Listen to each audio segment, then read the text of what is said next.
And now on Who's Views, it's time to join JT, Paul and Third Doctor Ian for the latest headlines.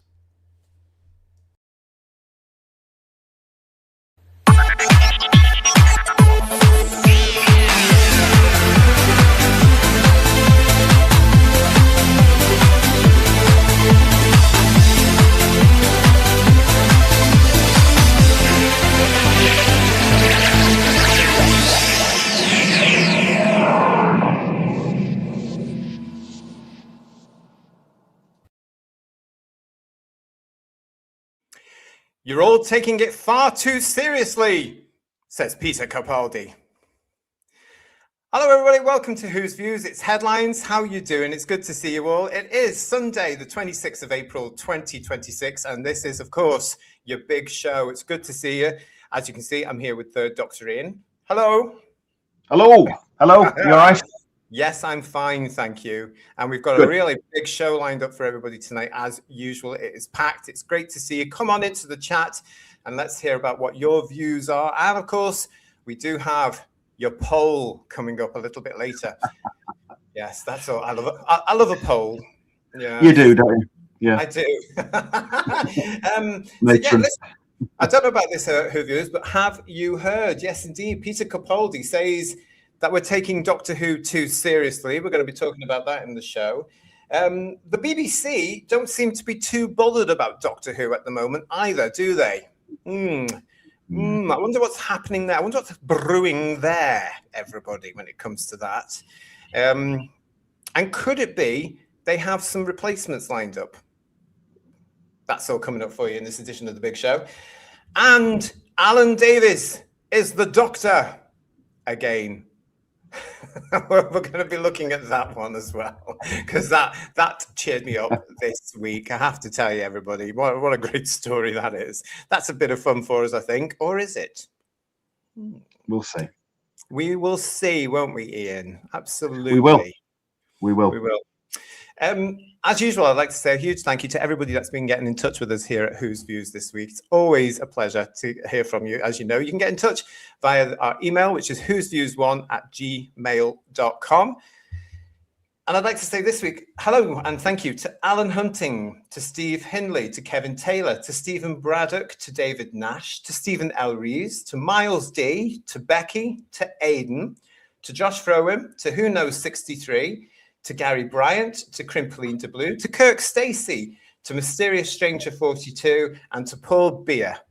Thank you so much for getting in touch this week. Great to hear from you all. And thank you all as ever, of course, for commenting on all our shows as well and giving us the thumbs up and hyping and sharing and talking about them. It means the world to us. So I always forget the hypes. I keep forgetting hyping. Do you forget the hypes? Yeah, I love a hype. Yeah, I keep forgetting. Yeah. You have to do it, of course, after we finish the show, which is there, isn't it? So you can do it within 7 days, can't you? Within 7 days. Yeah, and then it moves on to something else. But there you are. Funky is saying to us, and I love that picture. Can you see that picture, Ian?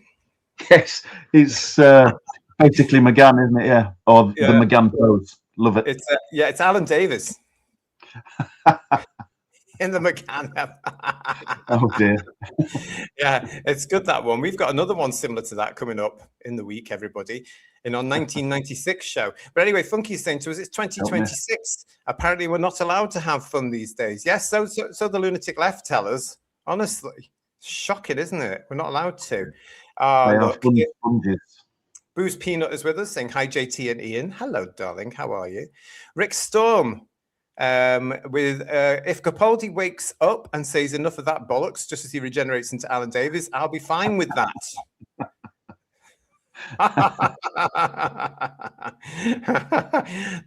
Lots of you in the chat with us. Hello to everybody here. So let's have a look there. We've got Digital Pollution, we've got Itagish, we've got Steve Braddock, we've got Gary Lee, John Mason, John the Computer Doctor, Mark Greaves, hello to you, Bill Lowry, all the usual. Cyborg Not a Robot. Gosh, everybody's with us. Noel Thrussell, hello. Steve Braddock saying, Matron, take them away. One of my favorite lines. Dalek Shalom is saying, I can't stand Alan Davies. Ooh, more of that coming up for you then, I'll tell you. Georgia Donald, nice to see you. How are you? Dark Hall is with us as well. And Farsight, Ian is saying to us, Peter Capaldi should know better being a childhood fan. That's all coming up in the show, everyone. Well, it depends on context, doesn't it? Yes, there is. Yes, Julianne, there are polls tonight. Yes, they're over there dusting. Oh, sorry, no. Yeah, we do have a couple of polls for you in the show this evening. But yes, hello, Derek Hart. It's good to see you. And Sheila B in the devotions is on as well, saying, "Oh, Alan Davies is boring." Oh, okay, all right, yeah. Would you rather have Alan Davies or Gower? That's not the subject of a poll. I'm just coming right now.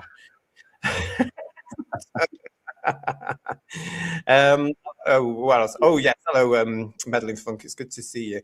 John, the computer doctor, wants to know what is a hype.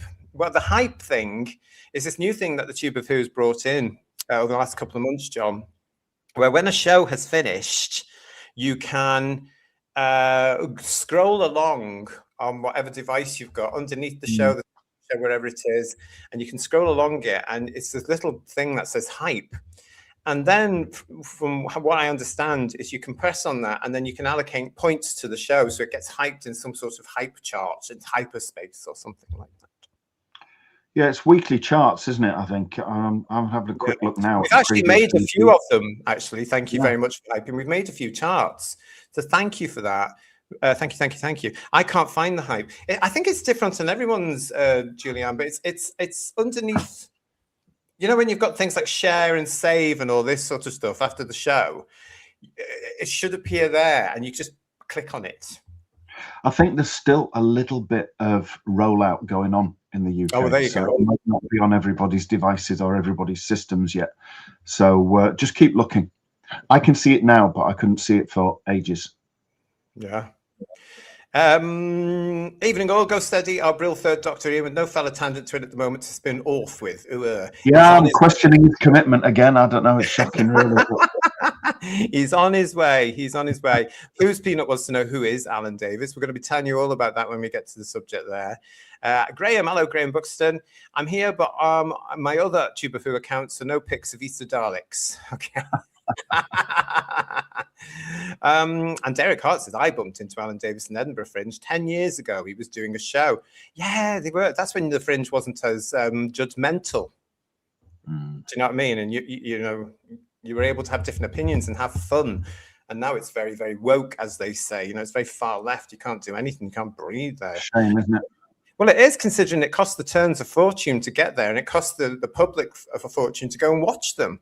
You know, it's because all the hotel prices, of course, in and around Edinburgh go up, and it's not as if it's cheap in the normal time of year, Ian. It's massive. It's gone up since 2020. It's gone up ridiculously, you know. Thing is, if they make it more far left and everything, then people just won't bother. No, they won't bother because the tide is changing, and entertainment, of course, as we know on this channel, everybody doesn't seem to be changing with it or acknowledging it, or if it does, it's very slow. It's been ages since I said hello, but I'm back. I'm very pleased to hear it, smiley people. How are you? Good to see you. Kentucky Fried Santorin, yum yum. My favorite show and favorite time of the week. Thank you, Kentucky Fried Santorin. I was thinking about you the other day, Kentucky Fried Santorin, because I've just been playing around with pictures of Santorins for a future show. And I thought, I hope Kentucky Fried Santorin likes these. So stay tuned. Nick Channel, it's good to see you. Peter Capaldi says we shouldn't take Doctor Who too seriously. Oops, I've been working on a 3D console TARDIS for 3 years. My bad. Yeah, that is coming up in the show because I looked at it and I thought, oh, here we go. It's very odd, isn't it? Very, very odd. Marine Boy, hello. Raymond Williams is with us as well. And Funky is saying, I usually find that the hype is swiping across the comments section after the end of the stream. There you go, everybody. Thanks for that, Funky. Yeah, so it's always after a show's finished. It really is. Oh, Matt Inspiel is saying to us, these days the Edinburgh Fringe is as appealing as toothache. Ooh. I haven't been in years because it was just going up and up and up and in costs and stuff like that. And then it went a little bit, we're cancelling this comedian and we're cancelling that comedian and we're not allowed that comedian. And I just thought, no, I'm not going to support you then. not going to support you. And they need to be very careful because historically, people know about the Edinburgh Fringe, but they don't have, as far as I'm aware, they don't have the rights on the concept. That could happen. It could happen anywhere. You could do the same kind of event anywhere. It doesn't have to be Edinburgh. Well, it's just they need to be careful, really. It's just a festival. It's an arts festival, and there's variations of it up and down the country. It's just Edinburgh's has been going for such a time now, and it's famous now, isn't it? It's absolutely famous, and they played on the whole thing of beautiful Edinburgh as well. York has similar things. It has something called the mystery plays. I think they're every few years. They're not every year. They're every few years. I mean, you can expand concepts like that completely, and Edinburgh could lose its place because it's gone stupid. They need to they all need to start realizing yet again that free speech and democracy is important. It's the foundation of Western civilization, and they've got to stop censoring everybody. It's as simple as that. It really is. Hello, Count 1970 Lives. Nice to see you. And Sea Devil Sushi's back with us. Hello, everyone. Looking forward to another great show tonight. Much thanks. Well, much thanks to you as well. Nice to see you. And I'm going to start with a boob, everybody. Yes, I am. And it's not one of ours for once. No, it's Big Boob himself, Mr. David Tennant. Now, Mr. Tennant, everybody, of course, has made several mistakes over the last few years, alienating himself from a huge amount of people in the United Kingdom, making himself very, very, very unpopular indeed. Yeah. He would never admit that he is a boob, but according to social media recently, he went ahead and sat in them anyway. Oh, dear. Yes, well, of course, I had to take that one, didn't I, everybody? If you can't see this, basically, it's himself and his missus sitting in a bath of what looks like silicone, but definitely artificial boobies. Yeah. After the one in the bath on the left is definitely an absolute three-dimensional. The biggest boobie. Yeah. I don't know. After everything he said over the last couple of years about women and telling women to shut up and insisting certain things as well, I just thought that was ironic, really.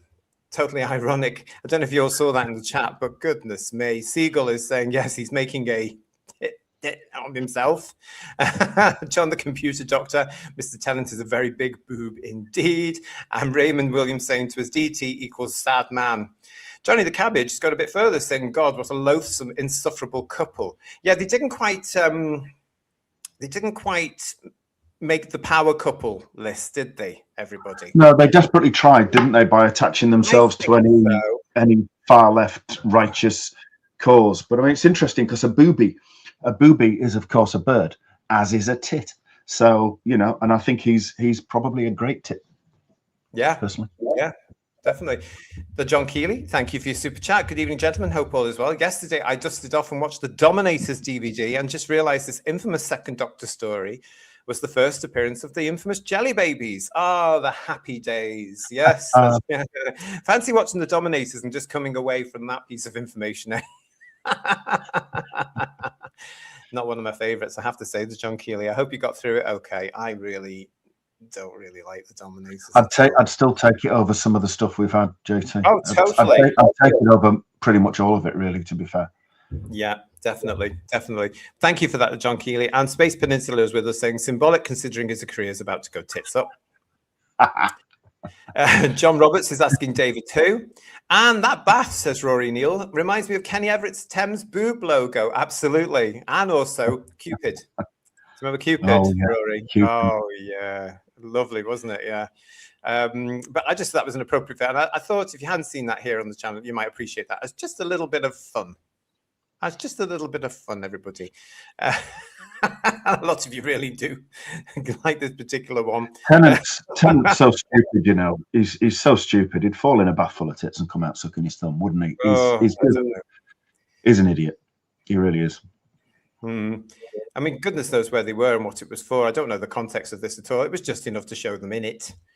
Really was just bizarre. Anyway, he made his own headline there, everybody. I'm delighted to say that you know who has now joined us. Here he is. Hello. How are you? I'm fine, a bit stressed, a bit rushed, but I'm okay. Good. I got here in the end. That's the You important thing. did. Well done, you. What have I How do you missed? call What have I it? missed? You've just missed David Tennant making a boob of himself.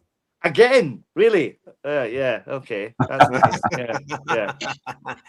I'm glad I missed that. Yes, yeah. Yeah, you won't be able to sleep tonight now. I'm glad you're here at this particular point as well, because we'll be able to talk about this little thing that you saw on social media just today, wasn't it? Yes.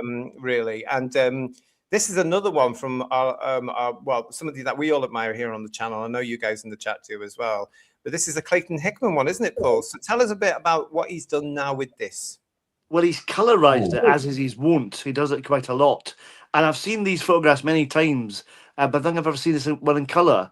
And it looks amazing. Just look at the set. This is Dark Master Plan. That's partly why I sent it, because it's obviously very topical with the finding of the discovery of the new episodes. But if you look at that, it looks like it's a wonderful. It's a volcano. This episode, I think, and it's got the fantastic landscape there. It looks like it's made out of foam or something, but it looks amazing, doesn't it, in color? You know, I love it when he colorizes these things because you can see the blankets on the floor. Yeah. You know, so and both, I think the actors. William Hartnell is in his ordinary clothes there as well, which is interesting. You know, this must be camera rehearsal or something like that. Yeah, I think it is. And Jean Marsh is just behind him. Oh, yes, I see her. Yes,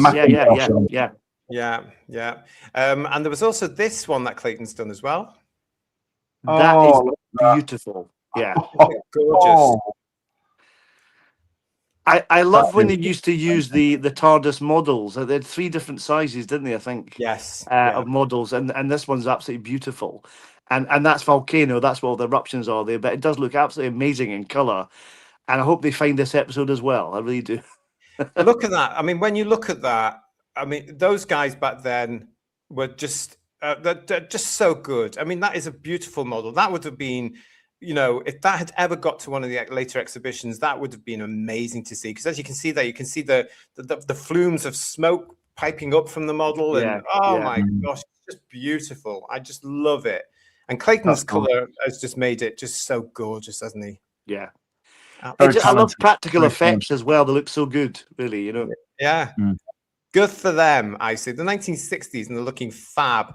Robert Payne, a lot of you chat in the chat with us now. Robert Payne is saying that's a nice model shot. Digital Pollution is saying that is nice. John Roberts, what a fab colorized photo. He's good at this stuff, isn't he? He is, yeah. He's really, really good. I've seen people colorize stuff before, and they just don't get it right, and it looks awful. But Clayton Hickman, he just gets it right. Yeah, and I've not seen a bad one from him. He just seems to nail it every single time. Yeah, I sent you another one a while ago, GT. It was a week or so ago, and we're talking about it with the delegates in the control room, a rehearsal shot with Mavic Chen without his beard. Yeah, and there's a fantastic logo on the side of the wall. And I was joking with you, it looks a bit like Domino's Pizza, but it's just really pizza. Other pizza stores are available. Just saying that. Fantastic looking TARDIS is Raymond Williams, and Dirty Davros is saying that would look great on my wall. Get in the queue. I tell you, get in the queue. What wonderful visuals. There's Digby Strawbridge. Nice to see you. And a really good backdrop model, says Jess Corbin. Isn't it, Jess? It's absolutely stunning. Yeah, you're right, Domgo, who's saying to us that the detail in that is a thing to behold. And the Nate channel, that's beautiful. I totally agree. The background that they have there, both in the model and in the full-size one where they were doing the rehearsal, that reminds me very much of the scenery around the Pertwee 10th anniversary cover shot. Oh yeah, you know, that kind of like it almost looks like early expanding foam, doesn't it? It's that it's that color. It could be that. Yeah, it could be that. Doctor Who's been going so long. It was around a lot before. Well before a lot of what we take for granted today, so it could be anything. Don't get started on rubber wrap, whatever you do. No, don't. Matt Ensfield was saying that the colorized photos are incredible. Great work, Clayton. And RD Model Builds and Films, beautiful color photos. Rick Storm also saying they are really good. I love it. Derek Hart, models look more realistic in those photos. They look great. There's something about the color, the coloring of those, isn't it? Because they do look. It does look amazing. I mean, look at that. It just stands out better than the... In fact, I've never seen the black and white version of that, I have to be honest. But I have seen the black and white version of this quite a few times. Mm. It looks fab. Looks fab. I wonder if that black and white blow up in the background of that shot, I wonder if that's either a photo from the model shot or if that's actually video footage. So it looks like, they're on the set there and you can see a volcano. I think it's probably just a backdrop of the volcano. Because it's a bit like, in Nightmare Begins when Nick Courtney comes into the TARDIS and you see the jungle from the doors of the TARDIS. It's a bit like that kind of cyclorama type thing. It's really clever though, whoever it is. Yeah, it is. Yeah. Well, back in the day, I remember when I started around the theatre. I remember seeing people painting the backdrops painstakingly. Yeah. And they would just be fantastic. I mean, the best ones I ever saw were the Panto ones, which were full of glitter and pizzazz and beautiful. And they would start them like in February or March the year they were supposed to be on stage, But I do remember other things where they would just paint these massive big white cloths for whatever. I remember somewhere seeing something with pyramids on it for something because it was set in Egypt or whatever. But it's a dying art now, isn't it? Really, in a sense. Oh, it is, amateur groups, of course. Okay, thanks for that. Thanks for that, Clayton. Thanks for that, Paul. Nice to see them. Well done, Clayton. Got some more exciting news here, everybody, from the wonderful Film is Fabulous, of course, who have just returned 2 missing episodes of the Dalek Master Plan to us. And of course, we all know about that because we were all wetting ourselves, weren't we, everybody? It's been a fantastic. I still am. Yeah, me too. Digby, thank you for your super chat. These pictures are a wonderful reminder that despite limited resources, the show's key strength was the imagination of the people behind the scenes. Digby, you're absolutely right. Absolutely right. And all those people that worked on our beloved show from 1963 onwards, God love them.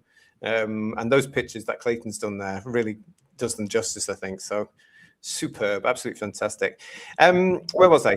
Yes, so we're talking about Film is Fabulous now, everybody, because on Friday, they announced that they have recovered an episode of the Morecambe and Wise Show, ladies and gentlemen, boys and girls. According to their Facebook page, which I shared to our Facebook page, Film is Fabulous has said, further to reports on the BBC website, Film is Fabulous is delighted to confirm the recovery of a missing episode of the Morecambe and Wise Show from 1968. The team expects the formal protocols to be agreed with BBC Archives on Tuesday, the 28th of April, which is this week, of course, at which time the details of the recovery will be published. So another huge congratulations to Film is Fabulous here, because this is another bit of massive British television, isn't it? This is Morecambe and Wise. These are legends of our entertainment industry. Yeah. Hugely significant, isn't it? I'm a massive fan of Morecambe Wise. I've got all the work or what exists of it, and hopefully I'll get this one soon on DVD, and I absolutely adore it. They're wonderful, they really are. And I wonder if this came from the same collection as the Dalek Master Plan episodes. I wonder. We'll find out soon, hopefully. But Tuesday, hopefully. It's kind of it's a great find. It's iconic, like Doctor Who, and hopefully more of this kind of stuff to come. Hancock, maybe Ian. You never know.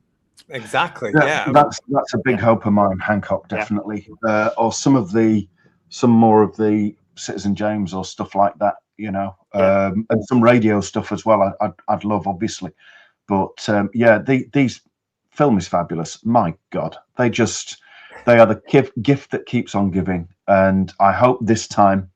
I saw their post on X about it, and I commented on there just that I hoped that the BBC will give them a credit this time. I doubt it, but it doesn't take much to be decent and honest, does it? But of course, that's often beyond the BBC. But we'll see. They might surprise us. But I hope they'll do the same thing and they'll have it up on iPlayer again. But who knows? Yeah. A lot of you in the chat saw this, of course, but it is great news. It's because it's British history, and whether you like. Right. I mean, some of us grew up with Morecambe Wise. So when this came through from Film is Fabulous the other day, I was really excited. I thought, I can't wait till Tuesday, Film is Fabulous. Hello, because I know you're watching. Can't wait to see what you're going to be saying on Tuesday about the find, where it's going to be, etc., what the plans are going forward with it. Digby Strawbridge is giving us Film is Fabulous. The famous quote, I am playing the right notes, but not necessarily in the right order. Which is just an absolute gem, isn't it? Andre Preview, yes. Andre Preview. Our very own Kirsty, the lady of the chat, is saying Film is Fabulous are the goats. That means something different, Film is Fabulous. I don't know if you're down with the kids like our Kirsty is, but it means good. It's a compliment, whatever it means. It is a compliment, yeah. Yeah, we all started going, nah. And Digital Pollution is going, some more Hancock would be great too. Yes. Margie 75, God bless. Film is Fabulous. And what do you think of it so far? Says Rory Neal. Rubbish. It's great news, brilliant news. Love Film is Fabulous. Absolutely. And Graham is saying, so Film is Fabulous have been wonderful in their efforts. Let's hope they can bring us some more gems. Oh, I thought you were going to say bring us some more sunshine there, Graham, you say? I'm sure they will be. Jason G is saying they won't sell much ice cream going at that speed.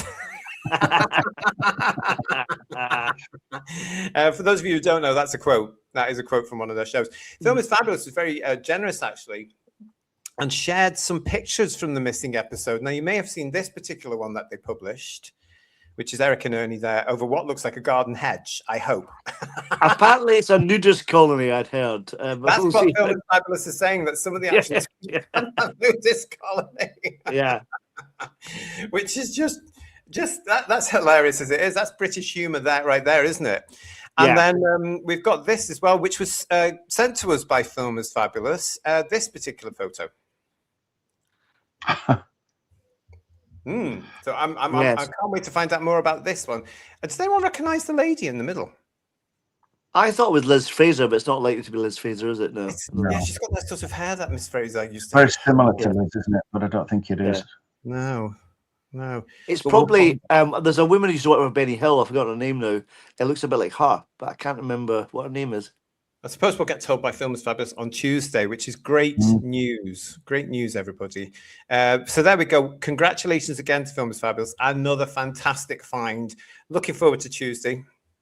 to see what you're saying and more information about it. Macronon is saying, was it Twiggy? I don't think it was. Twiggy, no. I mean, Twiggy, no. Let's have a look. No, that's not Twiggy. No, that's not Twiggy Macronon. No. But good. That's a good guess, though, because she was around at the time, wasn't she? Yeah. Matthew Pounder said, whoever she is, she's getting to grips with her balloons. Marine Boy. You're not the only one. The actress is Jenny Lee Wright. That's the one I meant. Yeah, that's her. Yeah, is that Jenny Lee Wright? Yeah. Is it? Oh, wow. Okay. Thank you for that, Marine Boy. Well done. Jenny Lee Wright. There's a name, boys. Yeah. Yeah, she worked with Benny Hill quite a lot as well. Yeah. Steve Braddock wants to know if it was Anne Aston. Anne Aston from the Bob Monkhouse's Golden Shot. Do you remember Anne Aston? The Golden Shot. The lady who couldn't count. That was her, wasn't it? Yeah. I'm sure I saw her in the 90s saying that was all a gag. Yeah. I don't know. Graham is saying, I'd love them to find any missing public eye, Callan, Ace of Wands out the unknown. Send in your requests to us here. Dad's Army too, please. Thank you. Yeah. But great pictures there. So watch out for Film is Fabulous on their Facebook, on their website, on their X account, and whatever else they've got there, because on Tuesday they'll be telling us more about that Morecambe and Wise find.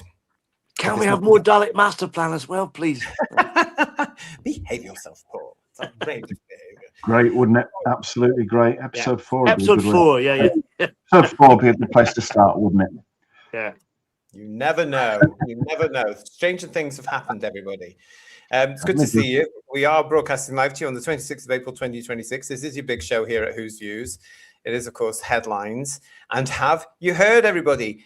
Alan Davies is the Doctor again.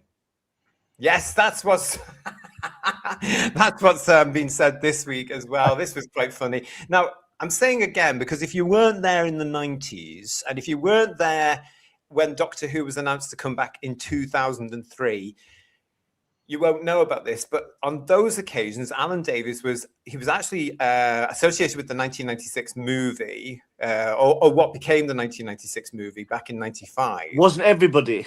I think everybody was, yes. And then again, he was on the bookies list and in the tabloids here in the UK for when the show was announced by Lorraine to be coming back in 2003. And he was actually quite high in the list. Now, he was riding at that point on something called Jonathan Creek, which cemented the role of the Doctor in a lot of people's minds. It was also, the way we go by casting today, he has worked with you-know-who before in a little drama called Bob and Rose, all those years ago, set strangely in Manchester and even more strangely in and around Canal Street. Anyway. No imagination. No, it was not. He can't get away from that name Rose, can he, either? No, he can't. He loves that word. I mean, he did admit that. He just loved the word Rose, the name Rose. But this came up again, and I just want to give a credit to the people that I used this picture for our thumbnail for today's show, because they published this. This is from Classic TV Moments. Doctor Who fans call for Alan Davies to be cast as the next Doctor. It's not too late. And I actually really like this little picture that Classic TV Moments put together there. So I've nicked it and put it on our thumbnail. So thank you very much for that, Classic TV Moments. I think it's, but actually looking at Alan there, it sort of works. I suppose it does, but who's calling for him? I can't hear anyone calling for him myself. Can you hear them? Well, I don't know. No. And this reminds me actually of our first poll for you tonight, ladies and gentlemen, boys and girls in the audience, live on the show. Yes, the question for you is, would you like to see Alan Davies as the Doctor in the 2026 Christmas episode? You can vote 1 for yes, why not? I was going to add there because everybody else seems to have a go, but it wasn't long enough for me to put it in. 2, no. 3, only if Tom Baker can't.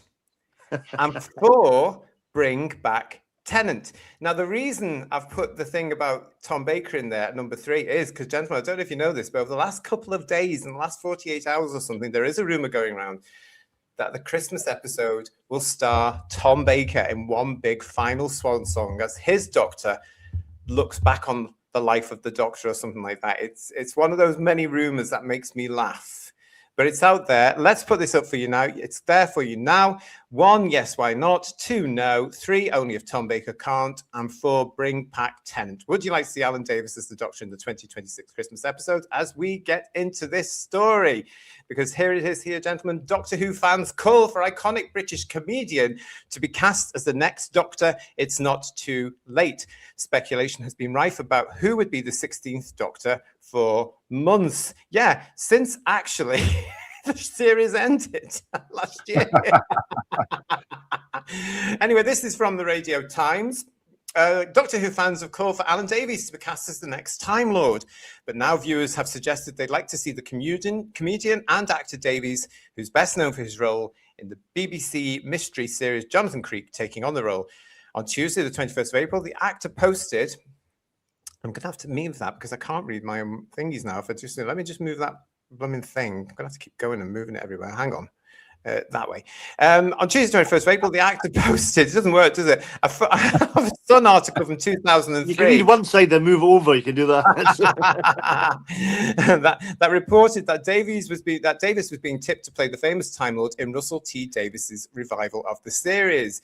Now, this all seems very, very familiar to those of us, and I'm just thinking, hang on a sec. 2003, here we are again. What they're saying is, well, it didn't help that Mr. Alan Davies has been a little bit mischievous there, because on his Instagram, he did post this. This is the infamous Sun article from September the 27th, 2003, when it was shortly after it was announced that Doctor Who was coming back. And the infamous headline that you would not be allowed to do today, even though it's quite funny, and came true eventually, Ducky Who, Time Lord has a gay show writer. Now, we've spoken about this before, but the Sun was going with all that thing of, oh, you're going to make the Doctor gay, and RTD going out saying, no, what a stupid thing to do. And then he comes along in 2023 and actually does it. But yes, so this is the post from Alan Davies here, and he wrote alongside the post in the caption, one from the archives not that long ago, really, Christ on a bike. And yes, of course, I would have loved to go through time in the TARDIS, but sadly, it was a non-starter. Isn't it amazing how something like that can just capture the imagination of fans that happen to be following Alan Davies, or it's been shared and fans pick it up, and then they suddenly go, woo! And you have to remember, ladies and gentlemen, boys and girls, right now, as we are broadcasting on the 26th of April, we do not have a Doctor. There's nobody playing the role. I'm still waiting for Paul Daniels myself, to be honest, but yeah, never going to happen. Have to dig him up. You'd have to dig him up, yeah. Well, we've had Danny Dyer, haven't we? Sorry, Ian, what are you saying? We've had Danny Dyer, haven't we? And now it's Alan Davies. Yeah. Again. Yeah. I think Alan Davies, I mean, I don't mind him as a comedian. He's quite funny on QI. He was okay in Jonathan Creek, but I don't think he's that strong an actor.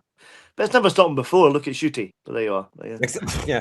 I don't think he gets it because he's white and heterosexual. Oh, probably, yeah. That's probably another reason or two. Yeah. The Sun is predicting the future true for once there. So funky. Yeah, they did, didn't they? They did in 2003.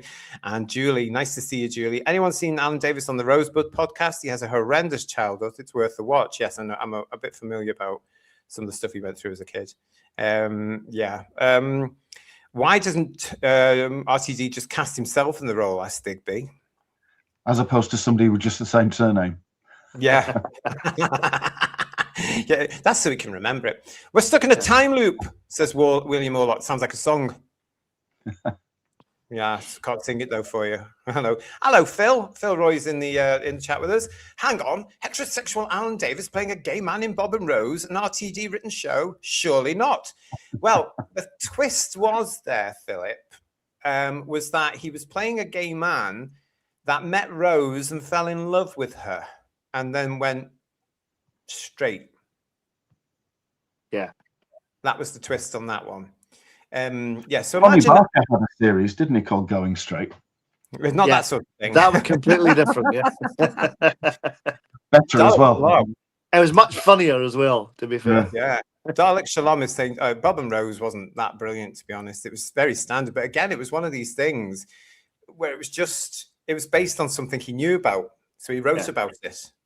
But it is interesting, Phil mentioning that, but this constant thing keeps saying that a straight man can't play a gay character, even the fact he did become straight in the end. But should he not be gay to start off with? Maybe. Yeah. I don't know. It's because they're hypocritical. We know that. We've demonstrated it, haven't we? And we've proved it. Let's not have a Christmas episode, says Dalek Shalom. Margie75 more or less agrees. And how about no Christmas special? That would be the best gift ever. Rory O'Neill says it needs a proper actor. It needs a proper actor and proper scripts now, doesn't it? Yeah. Because it's in so much trouble. Hello, Jack Dexter. Wouldn't it be brilliant if Film is Fabulous found some episodes from Quatermass or Pathfinders, Target Lugner, for example, with Michael Craze? Anything's going to be fantastic, isn't it? Yeah. Anything from them. Even if these things which are non-Doctor Who related, as I say, it's all about bringing stuff back to Britain, you know, our television heritage. It's so important. Really important. So what you're thinking about this? Funky is also saying it's not too late for David Hasselhoff. You know? Oh, I don't know. After you've seen David recently, he doesn't look very well. But God bless him. Was an awful one. That was, wasn't it? That was around the much touted movie. So got another bloody rumor. So Alan's with us. Hello, Alan Hunting. Obligatory bring back Paul McGann for Christmas comment. Yay! And Siegel saying to us, I like Daniel Mays as the Doctor, provided RTD has been given the push. Yeah. Ooh. Now JT says, Jason, you can't use that word writer. No, and I don't really. Jason, no, you're quite right. You are quite right.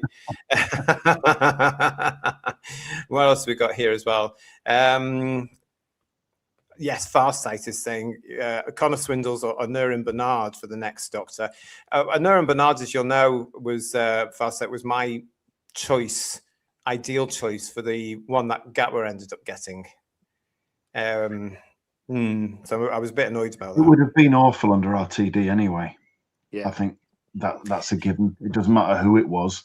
It would have been atrocious. It was just max atrocious, wasn't it, really? Yeah. I just wondered whether it would have gone down the Doctor being gay route with that particular actor instead of with Shooter, you know what I mean? So I wondered if he'd done that in that case. Do you think he would have done? No, I don't think he would have done at all. I think if he had been a decent actor with a body of work behind him, I think he would have had to up his game. You know? because I don't think he could have walked over somebody of Capaldi's caliber or even Eccleston's caliber, to be quite honest, and said, no, you're going to do it this way. And I don't like your idea for an outfit. No, you're going to have it this way, and you're going to do it that way. And I want it this way. So yeah, it'll all come out in the wash one day.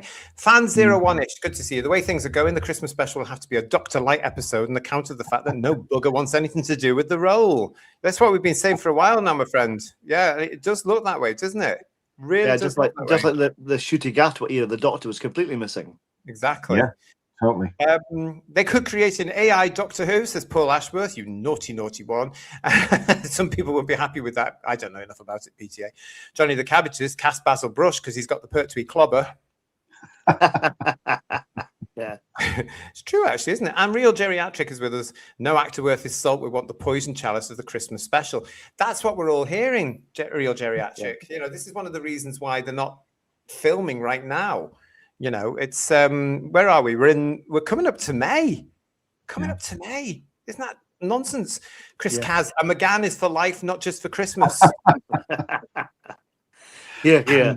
Matt Inspiel saying, I've said it before. Ben Daniels as the Doctor would be fantastic. We've probably lost our chance with Ben Daniels now. Where is he? Anyone seen him recently? I don't know. I haven't seen him in anything for ages. I think we've lost a chance with many good actors, unfortunately. Yeah. Oh, yeah. Absolutely. Mark Greaves, thank you for your super chat. Hiya, guys. Would it be great for Film is Fabulous to find episodes of anything with Gabrielle Drake asking for a friend? Is that Gabrielle Drake in the chat there? Yes, it would be. As we say, Mark, Film is Fabulous, doing a fantastic job. We'll take anything from them. Doctor Who or not. Let's just keep tabs on what they're doing because they're doing a hell of a job. Who the hell of any quality would want to touch Doctor Who, says Dalek Shalom. Yeah. And Count 1970 lives. This show has not been Doctor Who since mid-Capaldi. Total personnel change required or forget it. They also need, I think, Count 1970 lives to rest it for a little while in order to get the house in order. And as I've said to you all before, does it actually have a place in Britain as today, looking at our society today? Does it have a place in that very strange environment we're now in? I don't know. Yeah. So yeah, thank you for that, everyone. Let's have a look at this. Oh, right. Let's have a look at the poll for you. Oh, the Darren Zone. Hello, the Darren Zone. I'd be happy if Film is Fabulous found the missing Nigel Neal play the road. Yeah. There you go. Thank you very much. I'm surprised RTD never set a Doctor Who episode in the Crossroads Hotel, says Rory Neal. Don't give him ideas. Ideas, yes. No. Let's have a look and see how we're going on then with the poll. Would you like to see Alan Davies as the Doctor in the 2026 Christmas episode? 32% of you have said yes, why not? 59% of you have said no. 10% of you have said only if Tom Baker can't, and nobody is going for bring back Tennant. Strange that for this show. But that, just for fun, everybody, don't write him. Thank you for that. I'm going to stop that poll now. Thank you very much. But yes, so 59% of our audience here on Who's Views has said no, they would not like to see Alan Davies as the Doctor in the 2026 Christmas episode. There you go, guys. That's unanimous in that. Yes, I'm with that. I don't want Alan Davies either. No, thank you. Yeah, same here. And I don't want Tom Baker either because Tom is absolute royalty, and I don't want RTD to get anywhere near him. Yeah. That is a funny rumor that's got over the last 48 hours. And it was Josh Frowen that actually messaged me today, said, have you seen this? And I said that I'd seen something about it the other day, but paid no heed. And I looked at what Josh had sent me and I thought, no, this is definitely not right. It's definitely not right. They'd have to pay Tom millions and millions to do it. He would never do it. He's not. He doesn't want to. You know, really, they'd have to go to him as well, wouldn't they? I mean, leave the guy alone. He is now retired. He's in his 90s. He's worked so hard. He's given us so much. Let's leave him be. And all the best to him because we love him. We love him. Let's stop making demands of the man, and let him have a rest for heaven's sake because he's bloody well earned it. Mark Greaves, thank you for your super chat. RTD is going to delay the Christmas Not So Special. I like that. No, the Christmas Not So Special till Easter, so he can be the second coming he always sees himself as. You've got to admit it, viewers. You know, Who viewers are cruel, but they're funny. Yeah. Honestly, they are. Well done for that, Mark. Thank you for that. That's very good. John Henson, nice to see you. With RTD in charge, it would be a mistake for any actor to take the role on. I think that's the word that's getting round in the industry from what we're hearing, guys, from our little friends in the industry who tell us that's what they're hearing. So, yeah. Well, reputationally, you know, based on what is coming out from what happened to Shooty and what we're kind of piecing together, you know, it's not just the show itself, it's the man himself. Working with him sounds like a bit of a nightmare, allegedly. So, you know. Yeah, again, that's going to come out. I mean, we've got Eccleston, who we're coming to in a second. He's been starting to drop hints now and saying things over the last few years, hasn't he? And I think he's got a lot more to say. And some of the stuff he says, he sort of chimes. I wonder if Shooty Gatwa one day will come out and start. I think he will. Yeah, I think he will. Stay tuned. Stay tuned, everyone. Thank you for that count. 1970 lives. Tom doesn't need tarnishing by anything RTD is involved in. Absolutely. And Steve Claridge is with us. Hi, Steve. Cast a new up-and-coming actor, just not an RTD crony. Yeah. Could be the kiss of death for somebody's career at the moment, though, sadly. Hi, Rocking Terry Lee. How you doing, my friend? The Christmas special feels like it's completely forced. Give it up. I have to agree. A good way to say it, Rocking Terry Lee. Who's interested? Come on. Well, that's the thing. I mean, if there's no plans to launch a new Doctor from this Christmas special and have a new series, you're right. No one's going to touch it because there's they've no future with it. If they do one episode, you know what I mean?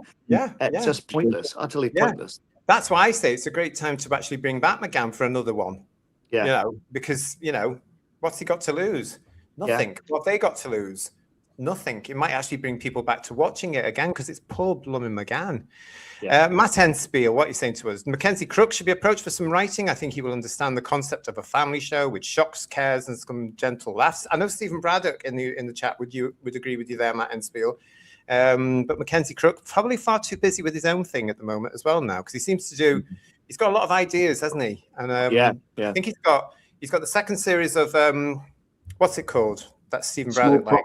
Small Profits, Thank you. Yeah. And apparently he's already said that he's got an idea for something else and a brand new project in his head as well. So that's the thing with these talented people, isn't it, Matt? Where the talented ones get their own stuff done. Yeah. Anyway. Real Geriatric is saying to us, give the role to one of the shop dummy Autons, better acting than Gatwa. I don't think anyone would notice the difference as well, actually. Yeah. I thought the waxwork they made with Madame Tussauds was much more believable than him. Yeah, exactly. JT, can we not put a police box in Bergerac and pretend it's the Doctor, says Mark Grieve? Oh, don't. Yeah. Wonderful Daniel Mahoney. Wonderful Toby Whithouse. I'm on the second episode of the new second series of Bergerac. I'm hooked again. And we could have had them in Doctor Who. And I'm just crying, everybody. Just ignore me. We was robbed, everybody. The Can't Cast Davies says he has the same surname as Russell, so we would always be confused as to which one we'd be slagging off, says Alan Hunting. And Space Peninsula. RTD is two-thirds on doctors who have left unexpectedly due to behind-the-scenes drama, allegedly. No sane actor would want to work with him, allegedly. Yeah. Funky's got something interesting here. Only a McGann special they can get Daphne Ashbrook back too. Now, the brilliant thing about Daphne Ashbrook is they can have her, but they can't have the character of Grace because of copyright rights issues. We're going to be talking more about that very, very soon, everybody, as well. Especially as we start this week, because I've got this lined up now.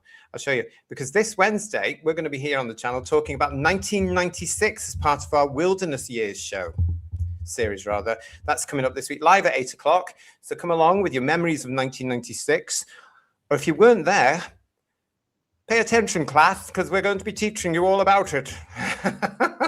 But that's coming up this Wednesday for you, 1996, for the Wilderness Years. What a year that was. I love that picture of McGann by the TARDIS with a candle, recreating that Hartnell image from Marco Polo. It's absolutely superb. Lovely. It caught our imaginations, didn't it, back then? Yeah. It really did. Oh, happy days. We were all full of eager anticipation, but we'll be talking more about that on Wednesday, live at 8 o'clock here on Who's Views. I mentioned them in the thanks to at the top of the show, but again, I'd just like to say hello to Miles D, to Becky and Aidan. Good to see you all from Wild Star Records. Thank you very much. Now, of course, you'll know them here on Who's Views if you're a regular viewer, because they did our Headlines Remix theme tune for this particular show that you are watching. They've also done a couple of other things for us that are coming up on the channel very soon, so stay with us. But I thought as we might need a little bit of cheering up everybody and a little bit of campery, I wanted to share something that they sent me in the week to celebrate Who's View's 3rd birthday, which was actually last weekend. We didn't do a big thing about it because it's only 3. We might do when we get to 50. Anyway, so good luck with that. Yeah. but thank you again to Miles and to Becky and Aidan, who were at Wild Star Records and they were playing around with stuff. And they've sent us something for our review shows. Now, if you haven't seen any of our Who's Views reviews, you won't know that towards the end of the show, I asked the panel that are joining me, as well as you guys in the chat, to give your scores on the TARDIS doors, which is your mark out of 10 for that particular story. Miles and Becky and Aidan have given us a slight makeover, and I've done a wee video to go for it. Fancy something camp? Have a look at this.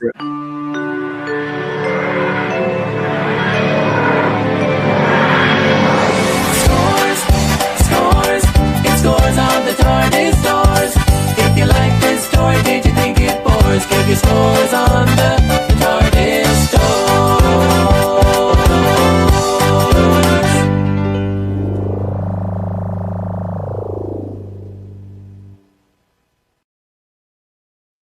Yeah, that's definitely camp. Yes, without a doubt. Yeah. Isn't it brilliant? Lovely, I love it. Yeah. I love it. So that is going to be with us for our forthcoming review shows, everybody, for our Doctor Who reviews. So again, thank you to those 3. But I just thought it was just so funny. That's fantastic. Oh, yeah, lovely. Yeah. Graham is going to say, I'm going to be humming that all week now. I've been actually. Yeah. Been going around. Rory Neal saying it was very generation game. Doug Adu says Dalek Shalom. Oh no. We'll put it in for the Eurovision. It'll probably win because it's brilliant. And very 70s says Bill. Oh God, is that a Dennis Fisher TARDIS? Says Digby. Yeah. That's been with us for ages because it's actually mine. That I photographed back in 2023. And there's a hint of the Kenny Everett about that tune, says Captain, my Captain. I can hear that. Yeah, I know what you mean. Yeah, I can as well. When it started, I thought it was the original Crossroads intro. Yes, so did I. I thought it was Crossroads as well. It's brilliant. Like the doors opening, says John the Computer Doctor. Johnny the Cabbage is saying it's subtle. Brilliantly camp, says Margie. Thank you for that, Margie. Love the use of the Dennis Fisher TARDIS, says Funky. Thank you. It's always been there. It's just that I've added a bit of vavavoom to it. It puts me in mind of the Big Breakfast, says Darren79. Me too, actually. And what's this from Dirty Davros? Top of the Who's Views Pops. Give us a twirl, JT. Anytime for you, Sheila B in the devotions. Absolutely. And Stephen Braddock, let's have a look at the scores on the TARDIS doors. Yeah. So I wanted to say thank you to the guys for sending that over and just give you an insight to that, because that is coming in our next review shows, which will be in May. Lots coming up for you in May. Yeah, lots there. What else we got? We've got Kirsty saying to us, yes, camp as a disco ball. I love it.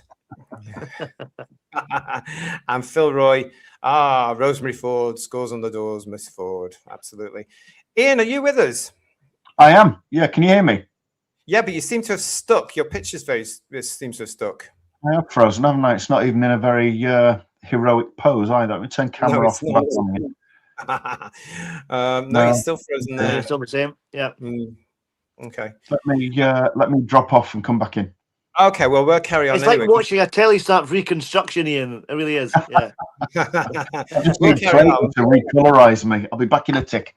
Okay. I don't know. The wonders of this technology we have to use. There's always something going on, isn't it? But there we go. Yeah, has Ian turned into a PNG, said Funky1463. He was there for a minute, Funks, wasn't he? Yeah. He's now trapped in the time vortex. He is. Yeah. Hopefully we'll be back with us soon. But we're going to carry on because we've got an update from a story we talked about last week involving this gentleman. Yes, of course, this is Christopher Eccleston.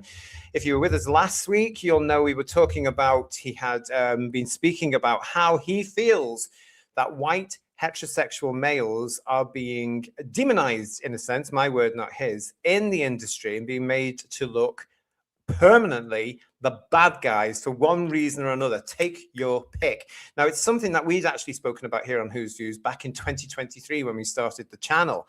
Yeah, where's he been? That's the thing. Exactly, Paul. Yeah. That's what we were saying, weren't we? Well, this week, actually, the Spectator came out, and Patrick West, who writes for the Spectator, said Christopher Eccleston is right about young white men. So I'm going to look at this with you all, everybody, see what you think on this one. It's not often that actors talk sense or deviate from liberal left orthodoxies, says the article. That's true. Yeah.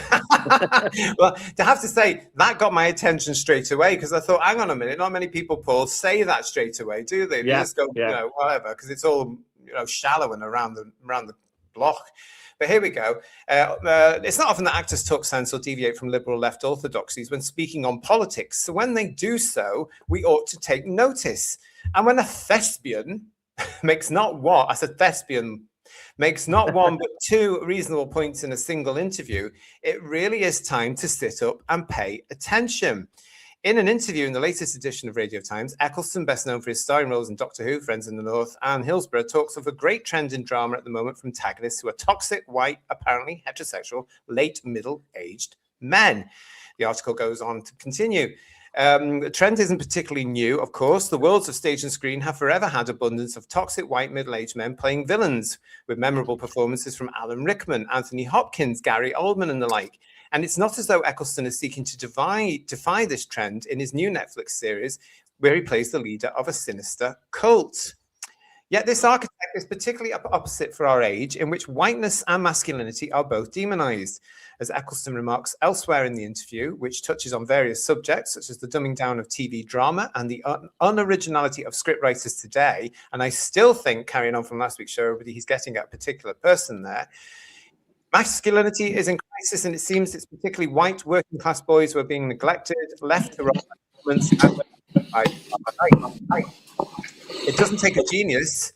It doesn't take a genius to make a link between the two observations that white males are vilified in fiction and stigmatized in real life. And one could argue that there is a cause and effect relationship taking place here, one that has become a self-sustaining vicious circle. Recent fictional television dramas, notably Adolescence and Louis Theroux's recent documentary on the manosphere, have helped to entrench the idea that it's not so much that something has gone wrong with masculinity, but that there's something inherently wrong with being a man in the first place. Toxic masculinity is understood less as an aberration and more the logical endpoint of manliness. Strength, fortitude, autonomy, stoicism, and taciturnity are no longer valorized as masculine virtues, but regarded with suspicion as problematic modes of thinking, ones which inevitably lead to repression, aggression, and rage. These former virtues are antithetical to a society in which the traditionally feminine virtues of compassion, consensus, collaboration, and sharing one's feelings are now the norm. Society condemns males as toxic simply on account of their male behavior. It damns boys for not behaving like girls. To be white today is seen as similarly problematic. The term whiteness, a word and concept derived from critical race theory, propounds that white people can't help being bad people because racist thinking and the desire to oppress the other are baked into their very being. This alarmingly irrational notion, formerly the preserve of hyper-liberals in the cloistered world of university campuses, has firmly established itself in the popular lexicon. We were reminded of this in February when it was reported that an annual musical festival in London now bans white people from its top ranks.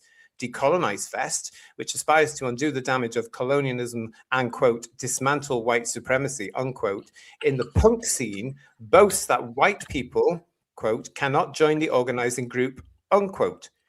To borrow the hideous jargon of hyperliberalism, it can plausibly be argued today that anti-white and anti-male prejudice have both become systemic. To be both white and male now is to be at the nexus of an altogether different and wholly unfashionable kind of intersectionality. You are demonized both because of your skin color and your chromosomes, denounced by righteous types who present themselves as victims of your inbuilt and irredeemable racism and sexism. So that's from The Spectator. And from what I could tell this week, that was the only publication that and periodical that actually commented on what Christopher Eccleston was saying after it hit the headlines. So this is somebody that's seen the headlines and decided, I agree with that, and I'm going to write something about it. But nobody else did. That's the only one I saw. Correct me if I'm wrong in the chat.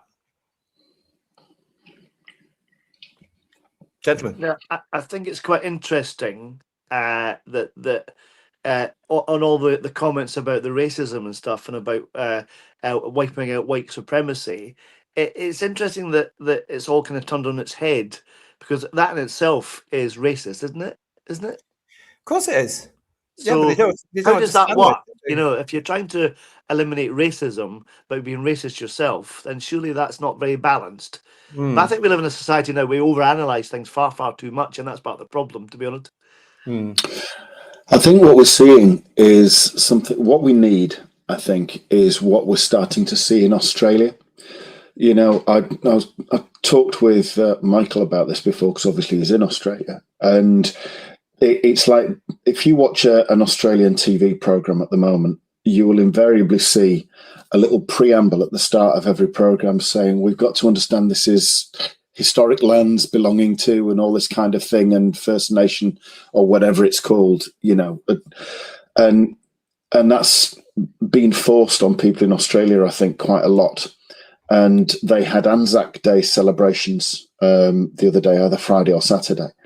Yeah. And they were doing that. They brought somebody up to say all about this, you know, not stolen lands. That was very Billie Eilish, wasn't it? But the Australian equivalent about the Aborigines and everything. And there was a chorus of boos, quite loud. People have had enough of it, and it's this kind of absolute bollocks talking that we just need to knock thoroughly on the head.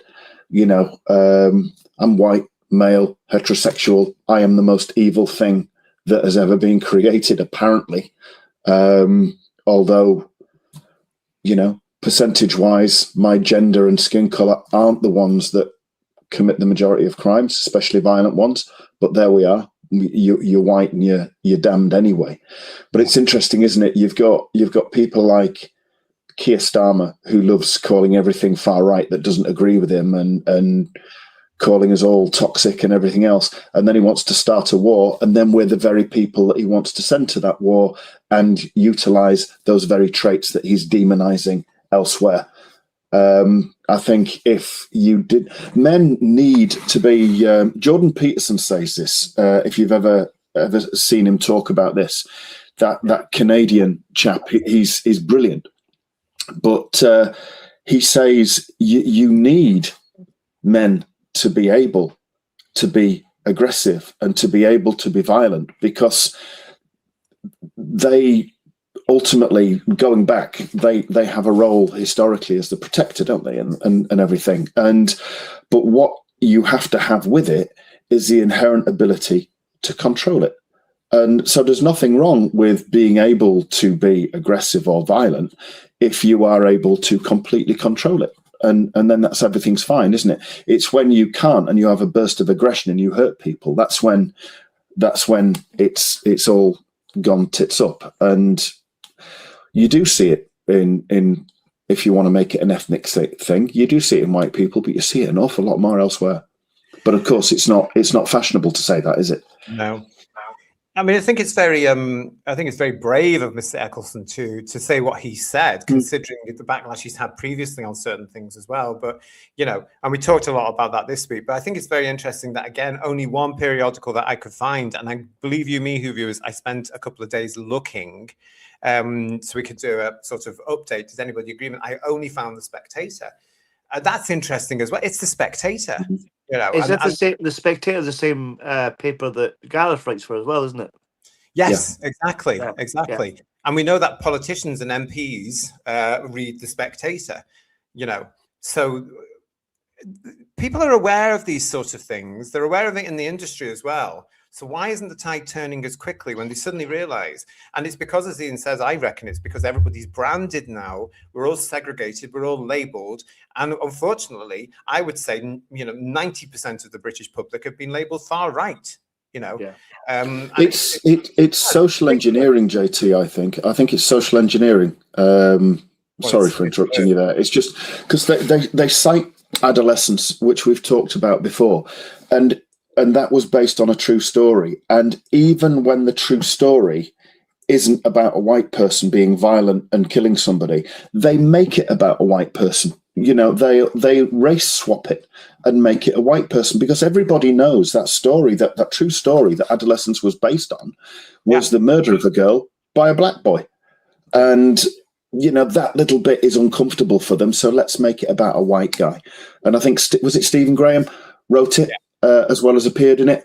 Yeah. He's a white guy, and he's just taken an almighty crap on his entire gender and ethnic group. Quite frankly, is a disgrace, I think. Well, I mean, we talked about this last week, didn't we?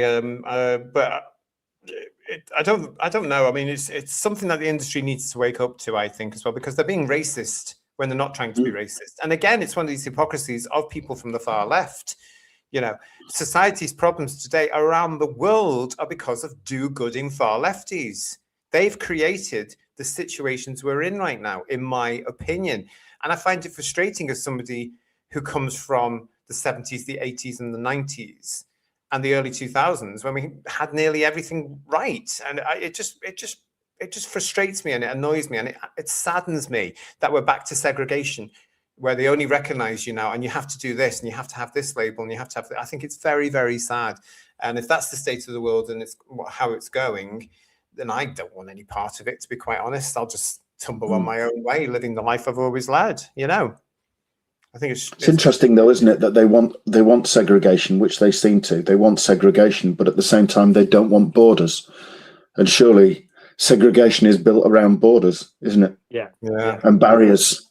Yeah, Steve Braddock saying to us, young boys no longer have any male heroes to look up to like we did growing up. Yeah, I mean, that's the point, isn't it? And don't forget that Peter Davison got hounded for saying that when they did the unnecessary gender swap with the Doctor, which was very unpopular. You know, you can see that. You know, it didn't go down well. And I'm not just talking, Mr. Capaldi, with Doctor Who fans who allegedly take it all too serious. Yes, we are coming to that story in the show. But the general public didn't like it. They did not like it. They didn't take to it. It wasn't the Doctor Who they remembered. So they didn't watch it. And it went down and down in the ratings every week. And look where we are now. They go on about that wonderful so-called spike I had at the start, but the spike was here. Then all of a sudden, like week 2 was down here again. It was just, you know what I mean? So, well, it went down every single week. It went down every single week. But so anyway, that's around there. There's the Spectator, everybody, with an update for you. They're agreeing with what Christopher Eccleston said. Now, will this have an effect? What's that noise? Is that you typing in? No.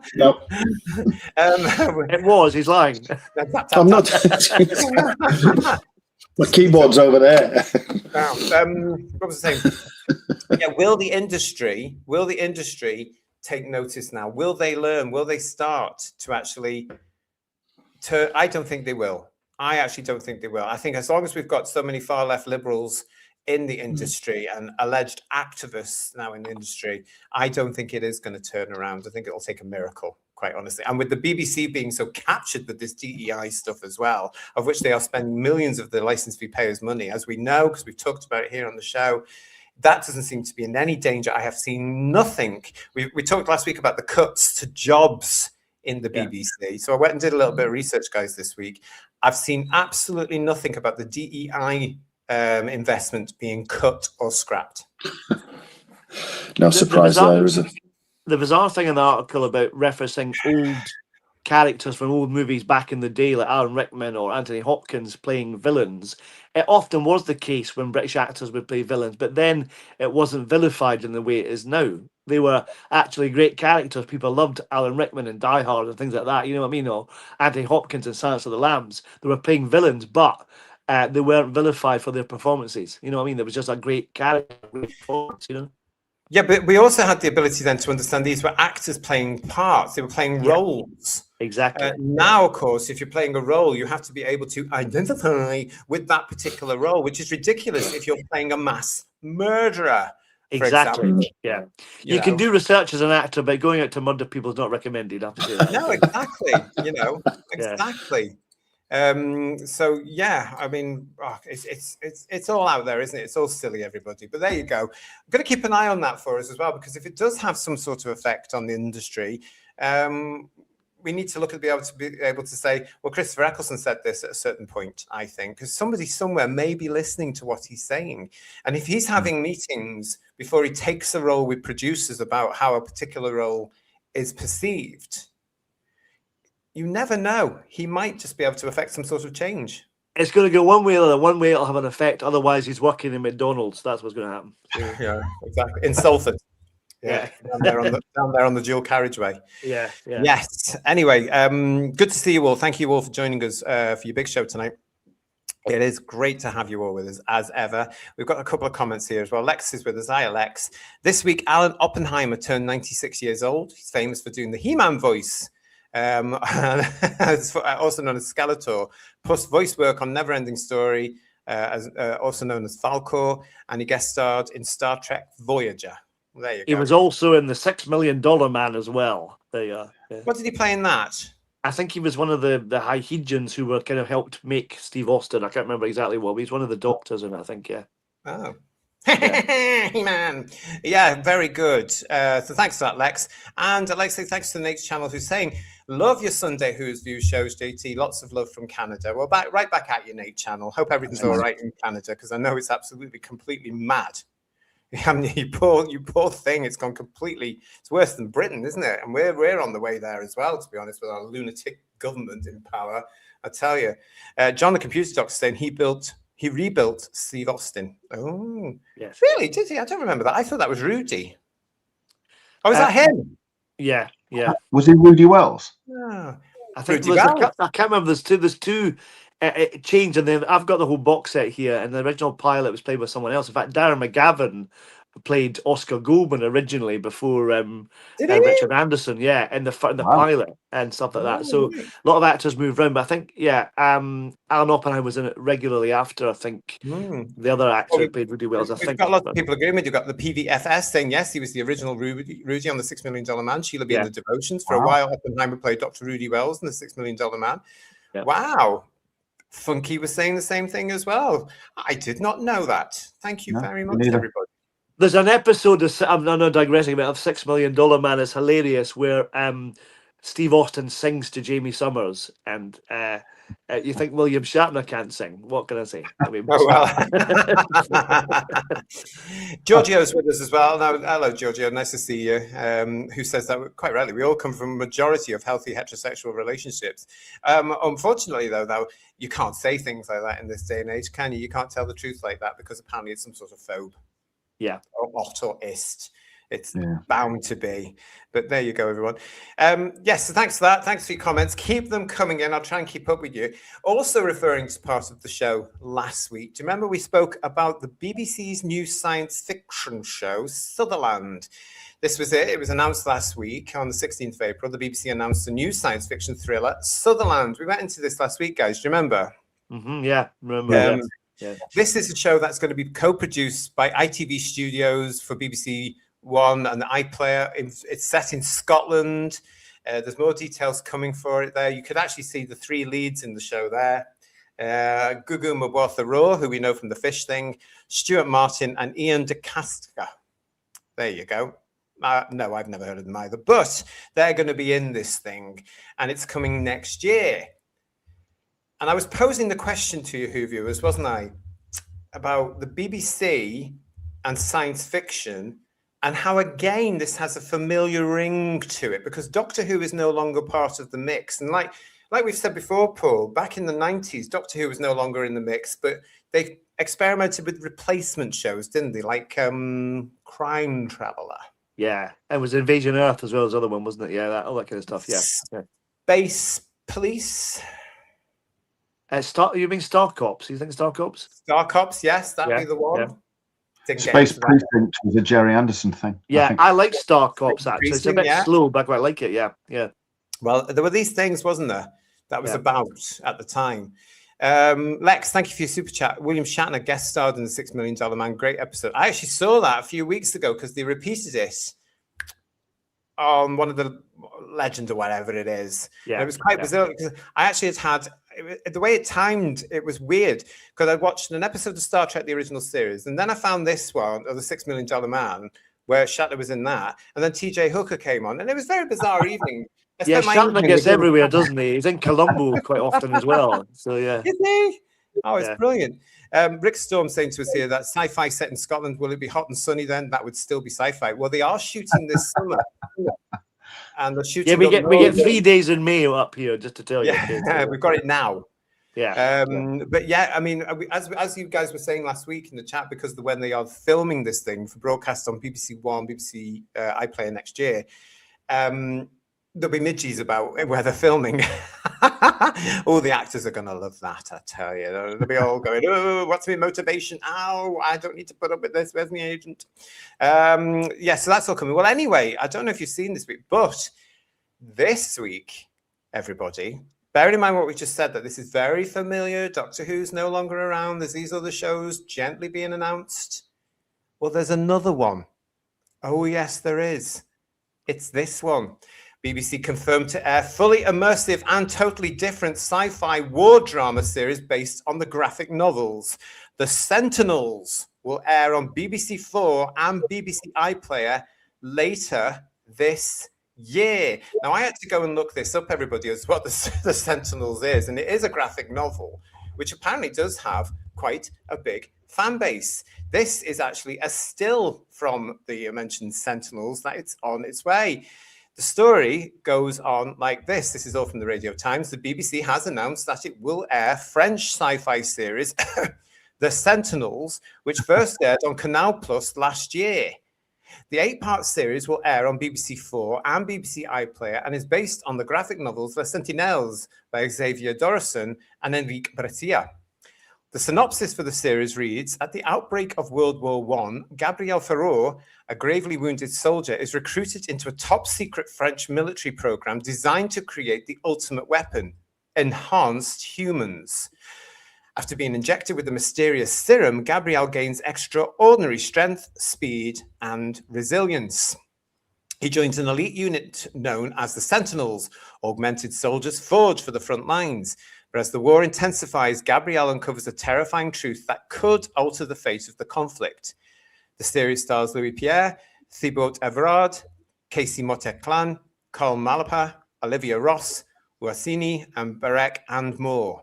It was directed by Thierry Parod and Edouard Salia, and written by Guillaume Lemons, Zabi Molia, and Raphael Richer. You need a round of applause for that, JT. Oh, Yeah, beautiful French accent as well. So I'll take him back to Lolo. It was lovely. It was nice. Nick Lee, head of BBC Programme Acquisition, said in a statement, The Sentinels is a fully immersive war drama drenched in adrenaline. Now, bearing in mind what we've just been talking about, okay? You can tell this isn't purely BBC. It's drenched in adrenaline. This sounds a bit macho to me, everybody. It carries on. The graphic novel origins have been cleverly adapted into a premium television experience by Canal Plus, and BBC audiences will revel in the blend of steampunk meets RoboCop. There's also a Frankensteinian level of depth and empathy to this story that really grips. Prepare for something totally different and unforgivingly entertaining. I haven't heard anybody talking about something being entertaining for quite some time. So this is like a slap in the face to all of us, isn't it? Yeah. The series, which will debut on the BBC later this year, 2026, launched on Canal Plus across over 30 countries in Europe, Africa, and Asia last year. It has already aired on other channels in countries including Australia, Belgium, Germany, Canada, Denmark, Greece, Portugal, Spain, and Turkey. So here we go then. So Britain, the last to get this, and I'm just going to put it to you. Why did the BBC not snap it up the same time as everybody else? Were they focused perhaps on something that they thought was going to really take off and be huge in their own science fiction thing, possibly? Yeah. I'm just Does seem likely, doesn't it? Yeah, Does too seem much very competition because, as it says in the description, it actually sounds quite good. You know, it does actually, yeah. So, and when I looked up and researched the graphic novel, actually, that's when I thought this ties in very nicely with what Christopher Eccleston was saying about masculinity and all this, because it does look like it's going to be popular with A the bit boys. butch, yeah. So Yeah. And there's nothing wrong with the show that's popular just for the boys, unless of course you work in Britain or Hollywood. Yeah. You know. Well, it's set around. If it's set around World War One, it'd be interesting how many characters they've made trans, won't it? None. I'm sure they haven't done any. Count 1970 Lives wants to know: is it a foreign language by the sound of it? It could possibly well be, but yeah. Domgo is also saying, does the Sentinels have French drag queens in it? Stay right where you are, Domgo. We're going to be looking at that in a minute. Yeah. I mean, but. Wasn't the Sentinels some kind of cartoon when we were kids in the 70s? The Sentinels or something? Space Sentinels.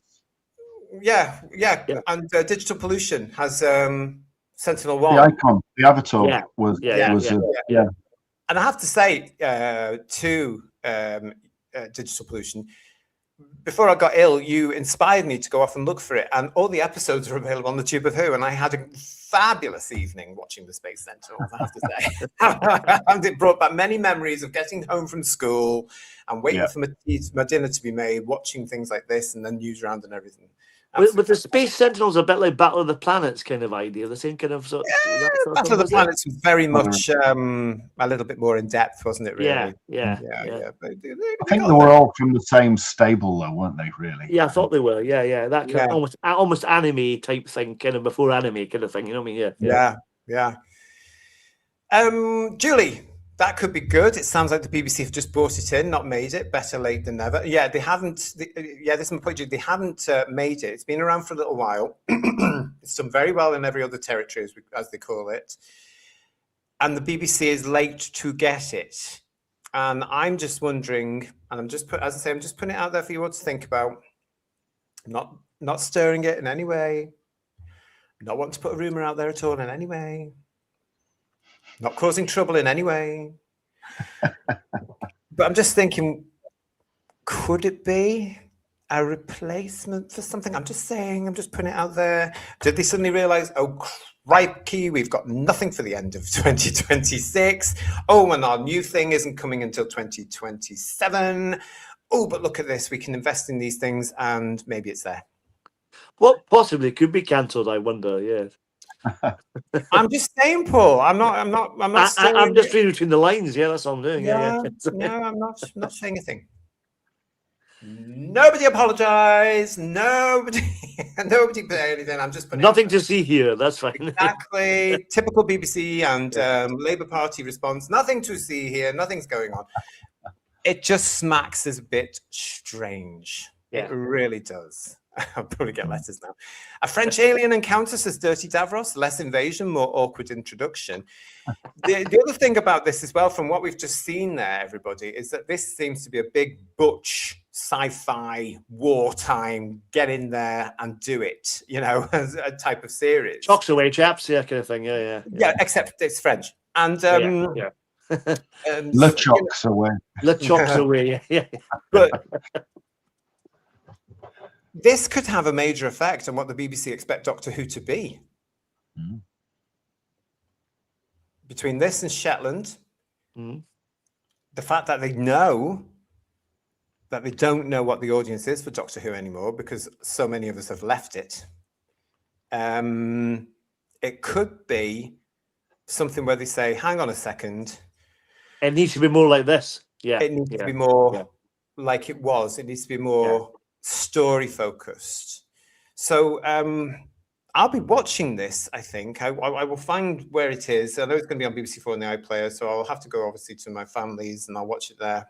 But I'm going to have a look at this to see, because I think this is all going to be very, very interesting on how it affects Doctor Who, because they're going to have this big war thing, fellas. They're going to have this big thing coming on, this French thing coming on. They would have started to talk a bit more about Shetland by then, I would imagine, depending on when that's going to be broadcast. And then Doctor Who whimpers on. Yeah. At Christmas. Do you know what I'm saying? Do you get that feeling, Who viewers? Like, again, if it does happen, it'll be behind the curve again. Yeah. Yeah, and it'll be a little bit like you're having that Christmas party with all new people at it, and then the permanently pissed, embarrassing relative turns up. and spoils everything and is embarrassing. I've been to that party, Ian. Yeah, definitely. I can relate to that. Yeah. I don't know. I just thought I'd put that out there. Matthew Pounder is saying to us that French TV also has lots of rumpy dumpy too. Well, you would, wouldn't you, Matthew? It's probably in here. It's probably in this, to be honest. Let's face it, because it's a more mature audience. But I still think as well that they might look at this and go, right, okay, how do we do Doctor Who now? We'll find out. We will find out together. So I don't know. Real Geriatric said the BBC used to be so good at sci-fi. It's really lost an art for them now. Sci-fi isn't acceptable, though, is it? Though, Real Geriatric, as we found out. They don't feel it's inclusive, do they? Because they think it's all about white heterosexual men who are watching all of sci-fi. They didn't realize that before they all came along with their flags and their nonsense. It was fully inclusive anyway, you know, and we didn't care about anything. Now we do, because they've enforced it on us. And that's what we're going to be talking about Peter Capaldi later on in the show. So all that's, I don't know. Let us know what you're thinking, everybody, in the chat. Digby Strawbridge is saying, is the Beeb able to do something masculine if it's foreign? Well, they can say this was nothing to do with us, can't they? Yeah, and they probably will. Yeah. Yeah, they probably will. Yeah, we brought something for you. Wouldn't it be amazing, everybody, if the viewing figures were huge for this thing? That's why it's on BBC 4. Yeah. They won't dare put it on BBC One. What they tend to do, though, don't they? I mean, it's like they have a show on, like, say, BBC Two. It does really well. They move it to BBC One, so they might do that with this if it's doing really well. They might have it late on BBC One, late at night. At some point. They might do. Yeah. But what have they got on things like BBC 4? I think they're trying to push and justify the expense of these other channels now. Yeah, possibly. Because they are expensive to run. And instead of closing down BBC 3 and BBC 4, just keeping BBC 1 and 2 like they used to in the old days and focusing on the quality of the going on there, they have to justify things. So drive your audience. That's what they're going to be doing with their 50 YouTube channels as well. Let's drive the audience towards them. I've got an example. They'll probably drive them away, I'd imagine, but yeah. Yeah. We've got this super chat from Mark Greaves. JT, episode 2 will guest star Lenny Henry as Lord Kitchener shouting, "Yes, Queen!" Oh, you've seen it then, have you? Okay. Oh, goodness me. Thanks for that, Mark. And Raymond Williams is saying, until Doctor Who is allowed to be scary again, then keep it off air. Yeah. We've got to point out, as I have been on social media this week as well, I'm really getting quite frustrated now. And this is quite a bizarre point of people blaming Disney for the fail of Doctor Who. I have to keep pointing out something. It was nothing to do with Disney, really. They had something to say in it, but it was RTD pushing every step of the way. This is how we're going to do it. And Disney, as the main shareholder, as it were, in that production, should have turned around and said, no, you can't do that. We're not happy with that. But they didn't either. So yes, they do have a little bit of blame there, but it was all down to RTD. He was the one that pushed it. Well, one good thing about it was Disney thought, sod this, you're not getting a third series. That was rubbish. Okay. Okay, Well, I remember Ian did. Eventually they realised, I remember saying it, Ian, during the broadcast of Series 1 that we'd heard they were pulling out the deal. It was. We were talking about that back then. I think the thing, though, with we talked about with the Sun article and saying that eventually, when he was originally asked in 2003, was he going to make the Doctor gay, and he said no, that'd be ridiculous, and then did it later. To be fair to RTD, and that's difficult, but to be fair to RTD, he didn't make the Doctor gay. The Doctor was already gay because Chibnall did that by having Whittaker and this Yaz in a hinted at lesbian relationship with the bed in the TARDIS console room and all that, ridiculous. A double bed. So it was started by Chibnall. He just picked it up and really ran with it, with the graphic nature of it. Shocking, absolutely shocking. It has no place in Doctor Who. These people just can't write anything, can they? They've got no real opportunity. They've got no real. They paint by numbers now, and that's all it is. And we need some quality people back doing television, but most of them have retired now, to be quite honest. All the people that can do proper telly. The thing about the Chibnall thing with Jodie and Yaz was it was shoehorned in because they read something online that fandom thought was a good idea, bizarrely, They decided to write it based on what fandom had said. And what they just shoehorned it in. It was just so badly done. It was completely pointless, you know? Yeah, exactly. Yeah. Don't know what to say about it because I've forgotten it. Graham is saying to us, my idea of Christmas Doctor Who is K9 and Company. Well said, Graham. Absolutely. And Count 1970 Lives is saying, and who's looking forward to the X-Files race swap reboot? Yay, not. Don't forget, it's just the pilot. They have brought back in America quite wisely the pilot seasons. And the X-Files is a pilot only. If it doesn't get the figures, it doesn't go to series. And I think something like Starfleet Academy, as well as everything else they've been doing now, like the Doctor Who Disney thing, where they said, right, here's the money to do two series, and then suddenly it's a flop and they spent millions on something that wasn't rewarding back.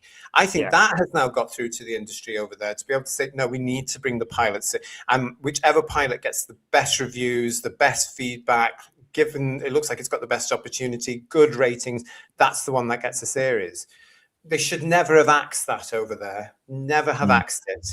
You know, I think bringing back the X-Files is a bit lackluster, to be honest, because it was a great series when it was on, some great episodes, great charisma with the two actors in it, but they're very iconic, and bringing them back, it's not like bringing back Doctor Who, you can create your own new Doctor or whatever. This has already been established, you know what I mean? So it's a hard thing to do. I mean, they're not necessarily maybe playing the same characters, I don't know. Maybe they're playing new characters, and it'll be like the X-Files, but continuation, as far as I believe, the X-Files. Right, So it's the same office, as it were, developed 10, 15, 20 years, or however long it is. All right, okay. So Mulder and Scully are not in it then, are they? Then but don't forget, they've tried this once before and it was a flop. Yeah. You know, and that was with the original stars. Yeah. You know, I think, again, it's of its time, and I think the X-Files is of its time. I think it's the 90s. Leave it there. Because people have grown up and moved on. I just don't think it's going to hit. And I don't care if you race swap the characters or you put two people in there to tick out your boxes. Because they're not a race swap, really. It just happens to be they've cast these two people intentionally of colour. But I don't think it's going to be a hit for them. And I'm so glad. They're doing it as a pilot. I mean, I didn't even watch the last. I watched a couple of the reboot with the original leads, and I thought it was terrible. I was a big X-Files fan. I loved it until it got to around about series 5. I got on board with this now. Thank you for all your chats, everybody. Keep it coming down. Dirty Davros, I love this one. The BBC turned down the New World Creatures Great and Small show. I'm glad they did too. Allegedly they did, and I'm glad they had too, because it's found a nice little niche audience on Channel 5. I say niche, it's huge. It gets millions and millions of viewers, and it's going to a movie. Yes, a couple of series and a movie coming. I'll be there with my popcorn, I tell you. So thanks for that. Lots of you there. Oh, the failed Buffy reboot, says Funky, probably helped with this decision. Probably did. It probably did. And Paul Schlefter, it's good to see you. BBC One should show K9 and Company on Christmas Day instead of RTD's Rubbish Who. Liz and K9 on Christmas Day, perfect. I reckon that would get masses of viewers. Even today, I think it would get at least 4 or 5 million. Can you imagine the reaction that Brendan's snorting laugh would get? You know, the last thing you need on Christmas Day is a honking Brendan, isn't it? Really? Yeah, but absolutely it is. But you know, it's a case of like, you know, it's only going to be that one-off, isn't it? You know, that whole thing again. It's that one-off. And they painted themselves in a corner with new Doctor Who. Yeah. And I haven't got any sympathy for them at the moment at all. Simon, hello Simon, thank you for this. Gillian Anderson is back for the series of Scully, but the guy is not Mulder. He will be a different character. So she must be some sort of boss in that, though. Really, Gillian Anderson. But again, just the pilot. It's a one episode thing, and if it doesn't take off, no series. Yeah. So yeah, we'll see what happens with that one. I have to admit, not too bothered with it. Not too bothered. What I am bothered about is where's the money? If the BBC can buy in these foreign dramas again, and again, this is where it's very familiar for me. We're looking at the 90s again, possibly even the late 80s. There was a hell of a lot from both the BBC and ITV back then being bought in, wasn't there, from America? Well, it's cheaper than making it. That's the thing, isn't it? That's the thing. Doctor Who found himself across many regions of the UK. The ITV stations being split into regions, up against the A-Team on many Saturdays, Battlestar Galactica, and Buck Rogers in the 25th century. It's really weird if you watch any of that stuff now and compare it to Doctor Who at that time. And something like Buck Rogers is hugely dated. The special effects sequences are great. Then you cut to studio, and then you've got Buck Rogers in a disco type situation, and it just looks so dated. You know what I mean? It's incredible. Yeah, it's true though, isn't it? Rick Storms does something biddy. I don't know what that's referring to. I don't know. Oh, Tweaky. You used to love Tweaky, No, K9 was far better. K9 would have whipped Tweaky's arse, I tell you. Zap, gone. That's what it would have been like. But anyway, to the point I'm making here. So the whole thing about this is always money. Now, we know the BBC is cash strapped. It's very, very concerned about where it's going to get money for all sorts of things. It's looking at yet again putting up the license fee in the next year. It's looking at all sorts of avenues, isn't it, on how to get money from the public. You know, a lot of advertising on its YouTube channels outside the UK. They're not looking at the simple things, like I've been saying for years and years now, about just making the iPlayer a streaming service and charging for people out with the UK to use it. I think they would make quite a little bit of money from that from a yearly service if they were charging monthly or upfront. So what gets me about this is that we've got these two new science fiction ones. One's coming in, which they have put some money into, produced by ITV Studios for the BBC, that we talked about last week. We've got this other French one that they have bought in, and I couldn't find how much, guys, that they've brought it in for. But sometimes I wonder where they're investing. Where are they putting the money? What programs are they making? Holy shit. What the? Yep. This is one of the examples where money has gone in with production partners, Hat Trick Productions, into another drag queen show. Of course, because we all know the BBC is utterly obsessed with drag queens. This has come from the BBC Media Centre this week. This is something called, appropriately, The Dickie Show. Some people might be offended by that, I'd imagine. I'm surprised that they hadn't started claiming it's phobic. You know what I'm talking about. Yeah. But this is costing money. From the BBC Media Centre, The Dickie Show, BBC Comedy announces a spin-off YouTube series from the world of award-winning series Smoggy Queens. Now, at this point, I want to point out that the overnight ratings and the consolidated ratings for Smoggy Queens, which is an alleged comedy on BBC Three for the TQ cult, is incredibly low. It's down. It hasn't even reached 1 million yet. So it's less than Shooty. That's incredible. Yeah. It's less than Shooty's Doctor Who. And it was around about 800,000 and less that was watching this thing. And they commissioned a second series. Now Naturally. yes, it's just tick boxing, Third Doctrine. It's tick boxing. That's all it is. And now for their YouTube channel is this spin-off. Chaos and Mischief are close at hand as Dickie, played by Phil Dunning, interviews celebrity guests in a new digital-first chat show series. As always, Chaos and Mischief are close at hand, with the gang causing trouble rather than helping. Sounds like number 73.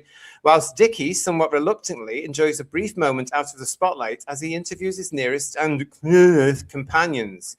Watch this.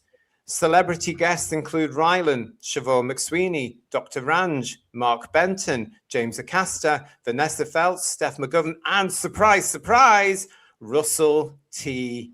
Davies. God. John Petrie, the BBC director of comedy, allegedly, says, as we continue to experiment with comedy, allegedly, on YouTube, we're sending Dickie off to show Claudia Winkleman exactly how not to do it in The Dickie Show. The real test of a great comedy character is whether you can throw them into a completely new world and they still make you laugh. That's exactly what happens here, with The Dickie Show taking the brilliant Smoggy Queens characters and finding even more fun with them. Chris Jones, series producer of Hat Trick Productions, says, we're thrilled that we get a chance to expand the Smoggyverse, I bet you are, wider for the BBC with a YouTube show that Dickie has, of course, roped Mam, Lucinda, Stuart and Sal into basically organising for him. It feels very on brand. Now, I looked at this because it says here that Dickie Show is part of the BBC strategy to commission content for YouTube with short-form, personality-driven content that is designed to engage new audiences both on YouTube and BBC iPlayer. The Dickie Show, 8x15, is a hat-trick production for BBC YouTube channels and iPlayer. The series was commissioned by John Petrie, director of BBC Comedy, allegedly. The executive producers for the BBC are Gregor Sharp and Jamie Meisner. The executive producers for Hat Trick are Jimmy Mulville and Jessica Sharkey, and the series producer is Chris Jones, and the producer is Jake Dale. So I had a little peek the other day about how many views they'd had on the YouTube page, and it was just over 1,000. Now, if any of you are out there now, as I know you naughty Who's viewers who should be in puts and corners, lots are probably looking at them now. But yes, the views were not that big on this particular show. You can actually put it in, the Dickie Show BBC, and it will show you. But they are out now, and it was around about 1,000 when I looked on Friday, guys. That's It stunning, sounds, isn't it? it sounds absolutely bloody awful. It really does. Yeah, They're not getting any views from. I won't be watching it. It sounds terrible. yeah. Well, It's interesting that Jimmy sorry. Mulville. Sorry, it's interesting. It's got Jimmy Mulville's name in that. I think he's referenced by Graham Linehan quite a bit about his previous allegedly involvement with him, and if what Graham's got anything to say or to go by what he's got to say. I wouldn't watch anything of his, quite honestly. It is Hat Trick Productions, for those of you who don't know. Hat Trick Productions and Graham Linehan have had a very public falling out over the last several years because Hat Trick Productions and Graham Linehan were working on this massive thing, which would have been a huge hit, called Father Ted the Musical. Father Ted, of course, you'll all know. And they were working on Father Ted the Musical, which would have been a massive show. It would have been a huge hit. People would have queued for tickets. It would have been hilarious. But then, of course, the whole thing about J.K. Rowling came out. Graham Linehan voiced his support for that, as did Jimmy Dreyfus and others. And so, of course, Hat Trick Productions called him phobe. And that was it. And they said they tried to buy Graham Linehan out of his own creation, to which he said, take a running jump. Quite rightly. Well done, Mr. Linehan. Yeah. And so we've been robbed of Father Ted because they bent the knee to the TQ stuff, as usual. And here it is again. I don't know. Yeah, you're right, Julie. There is Julie, our showbiz expert. Hat Trick, the ones who've blocked the Father Ted musical. These people have no shame, says Mark Greaves. It's the BBC. Are any of us at this point now surprised? No. You know? Really, Jess is saying this. I don't know if I can read that out because it's personal information, but I suppose because it's out there in the public. As of the BBC Group Annual Report and Accounts, 23-24, John Petrie, the commissioning director for comedy, earned a salary in the band of $215,000 to $219,999. They need to look at the BBC. Need to look at these bloody incredible salaries they're giving people, aren't they? Well, that's Who two financial recommissions years, a show? isn't it? So, Sorry, one more time. Ian, what were you saying?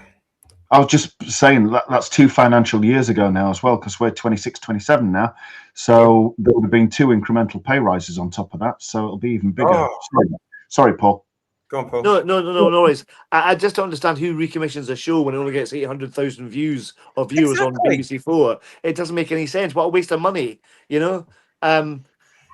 It just doesn't make any financial sense. Why are you doing it? No one was watching it, so don't make it. Make something else, you know? Because, of course, in this case, it's drag, which has to be represented on the BBC because for some reason they think it's some sort of gender, you know. And also that's got into the minds of a lot of these ill-informed kids, thanks to that old Crohn's drag race over in the States, which has now taken over the world, because that's what they've been dictating, isn't it? You know, it's ridiculous. Yeah. It's a bloke in a frock doing an act. That's what drag should be. It is not to be protected. It's a bloody role. It's a job. It's a character. Yeah, it's not a gender, for goodness sake. Yeah. Yeah. We've got Digby saying it's insane that they're trying this. People like the Critical Drinker get views in the millions. Yes, they do. And quite rightly too. because they're brilliant. And thank you for your super chat, Marie, UK. Nice to see you, darling. Hello, everyone. I'm sorry I'm late. I hope you're well, JT. I am. Thank you, darling. Thank you for asking. I love Alan Davis. He was great in Jonathan Creek. Why can't we have shows like that now? Well, because they're not allowed to be, because they're entertaining, darling, aren't they? Yeah. You know, they can't entertain. Although we've just been talking about this new French sci-fi that's on the way to the BBC at the end of this year. And goodness me, shock, horror. The producer of it actually said it was entertaining. And you have to believe him, hopefully. But to be honest, I think I will. Will, but I'll let you know when I've watched it. Hello, Heretic. Good to see you.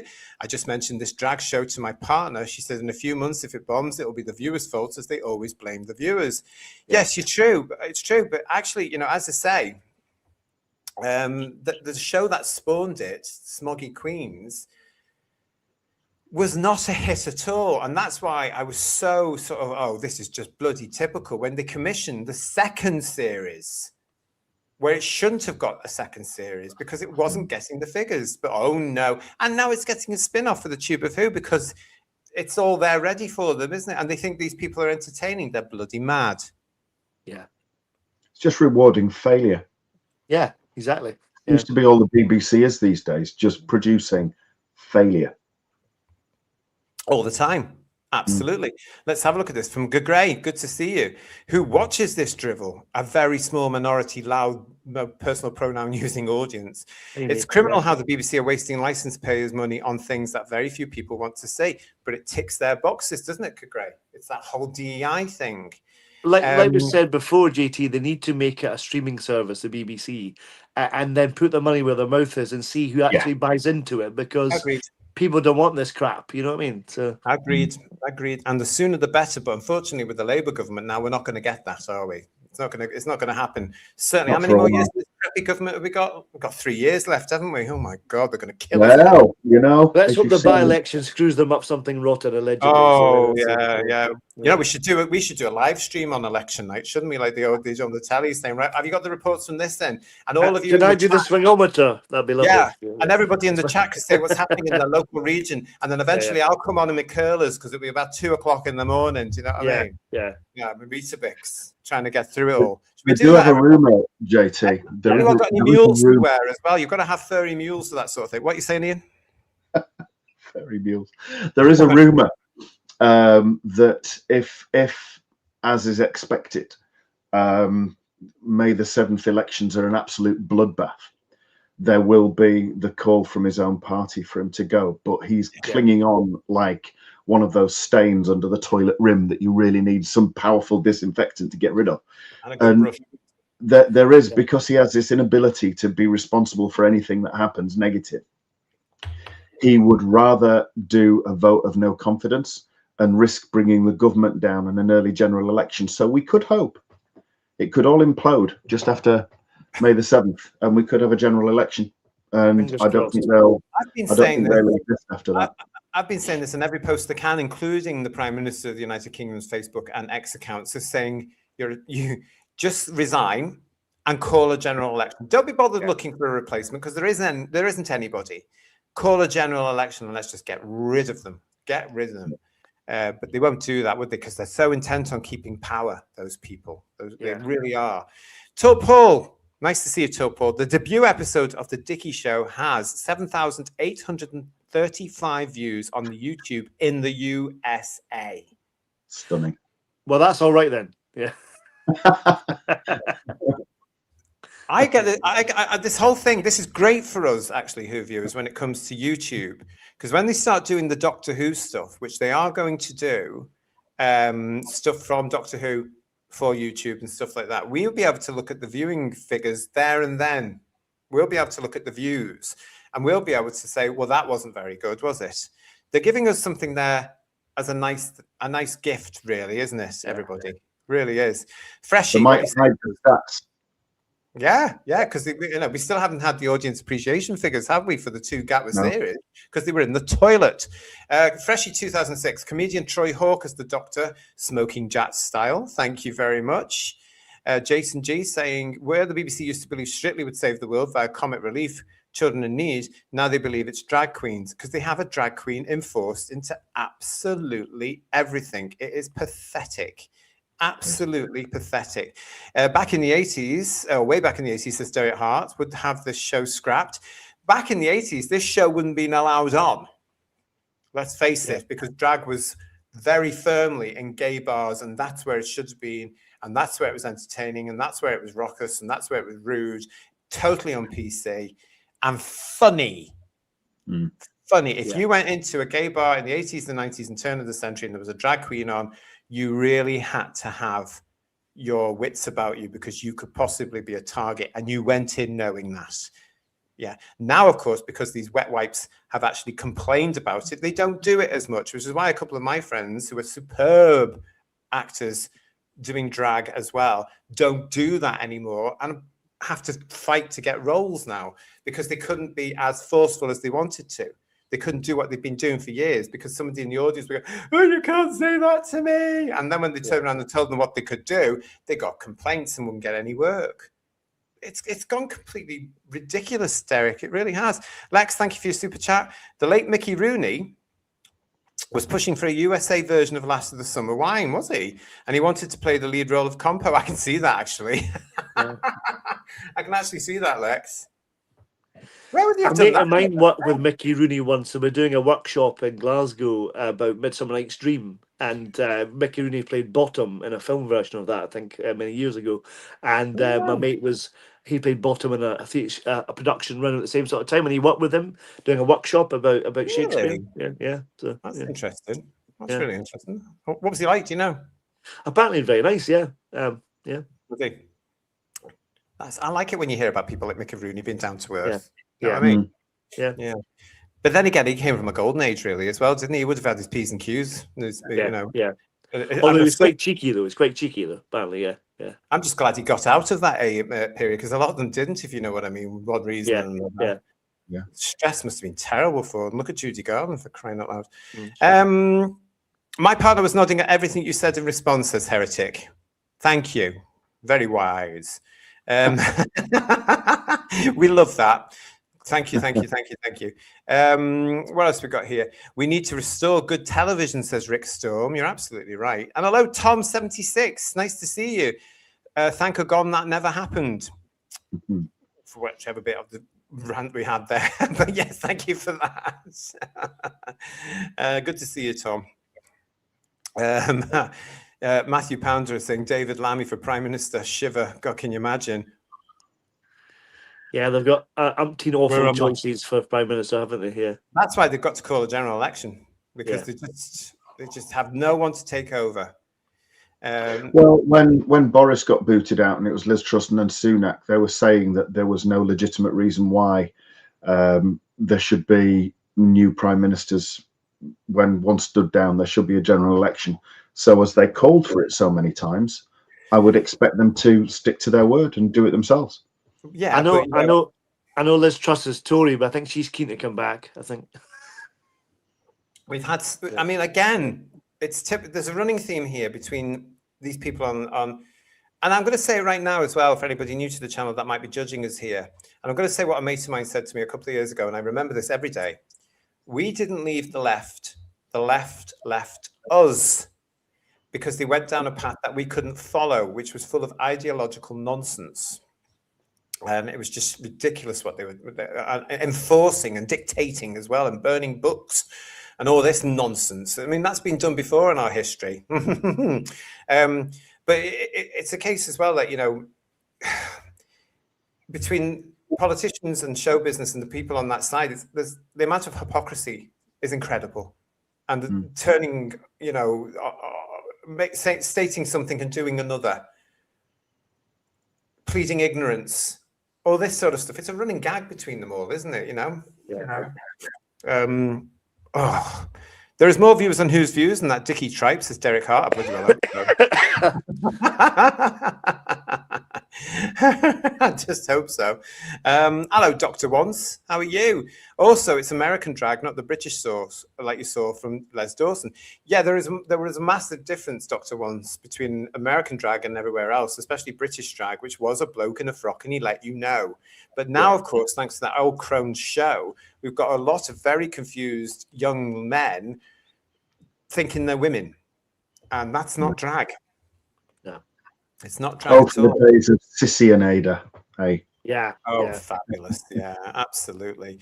We've got this from Stevie and Ginny Frith. Mary Whitehouse saw this crap coming. I have to say, she did.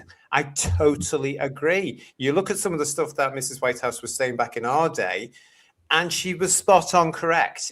Television did go there. You know, it did start to say the F word. It did start to do this. It has pushed up. She was right on a lot of stuff, I have to say. And although entertainment still to this day don't like her, from those that remember, they should do. They should remember, because she was right. Mm. It's a shame, isn't it? It is a shame. We've got an update here as well from Paul as well on the Daleks Master Plan Nightmare. 24,796 views since April the 3rd, 2026 on YouTube in the USA. Episode 3 has 17k views. Thanks for that, Paul. Thank you very much. Oh, that's excellent. That's really good. That's really, really good. Yeah. And Yeah. bearing in mind that Doctor Who is not popular in America, I know a lot of you won't like me saying that, but it's true. We are a niche fandom in America. And that's just you guys in America. So well done, you guys, for supporting it. Absolutely. I wonder how well it's done on iPlayer. I want to find out the viewing figures for that. I bet it's massive. Let's see if we can find out. I'm asking questions with certain people. It's very difficult, though, Paul. Yeah. Are you on the Guinness again? I'm just checking. Yes, it's my alcohol-free Guinness to make sure just that checking. I can Yeah. stay with you all, everybody. Absolutely. Yes, I am. What else we got here? Lots of you in the chat. Oh, hello, Scotsman in New York. It's good to see you. Hi, lads. I'm just home from Chiller Convention in New Jersey. Got a couple of autographs from the cast of Aliens. Oh, fabulous.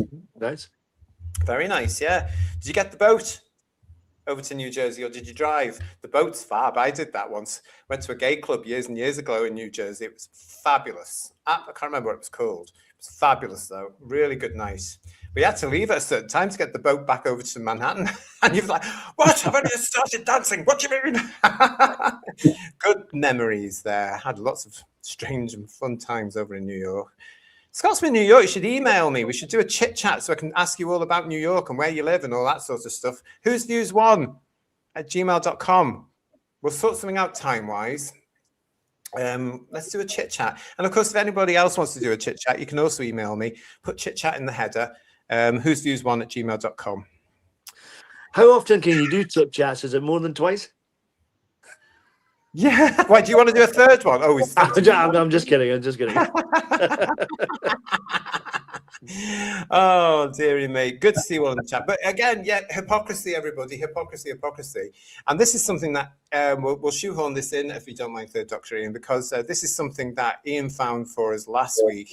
And this, of course, is another example of hypocrisy, because this is one of the latest things from Bog Fanish, which is called something called Doctor Who Dark Gallifrey, the Meddling Monks, where, of course, from what I can tell from this cover, they've got several monks, two of whom, of course, they've gender swapped him. So wouldn't he be called the Meddling Nun? Yeah. Surely. But anyway, this is on the which is also the number that they'll probably sell. Well, yeah. Now this cover, yeah. This cover, everybody, also shows Rufus Hound as the lead monk, I believe. And you wanted to talk about that a bit, Ian, didn't you? Yeah, it'd been quite disparaging, hadn't he, to certain ladies. And it was just interesting, I thought, how certain people can say what they like about certain genders and everything else, and it's absolutely fine as far as Bog Fanish are concerned. But other people like Jimmy Dreyfus just have to say, yeah, I think J.K. Rowling's right and you'll never work again. But he was spouting off, I think this was a couple of weeks ago, wasn't he? He was spouting off.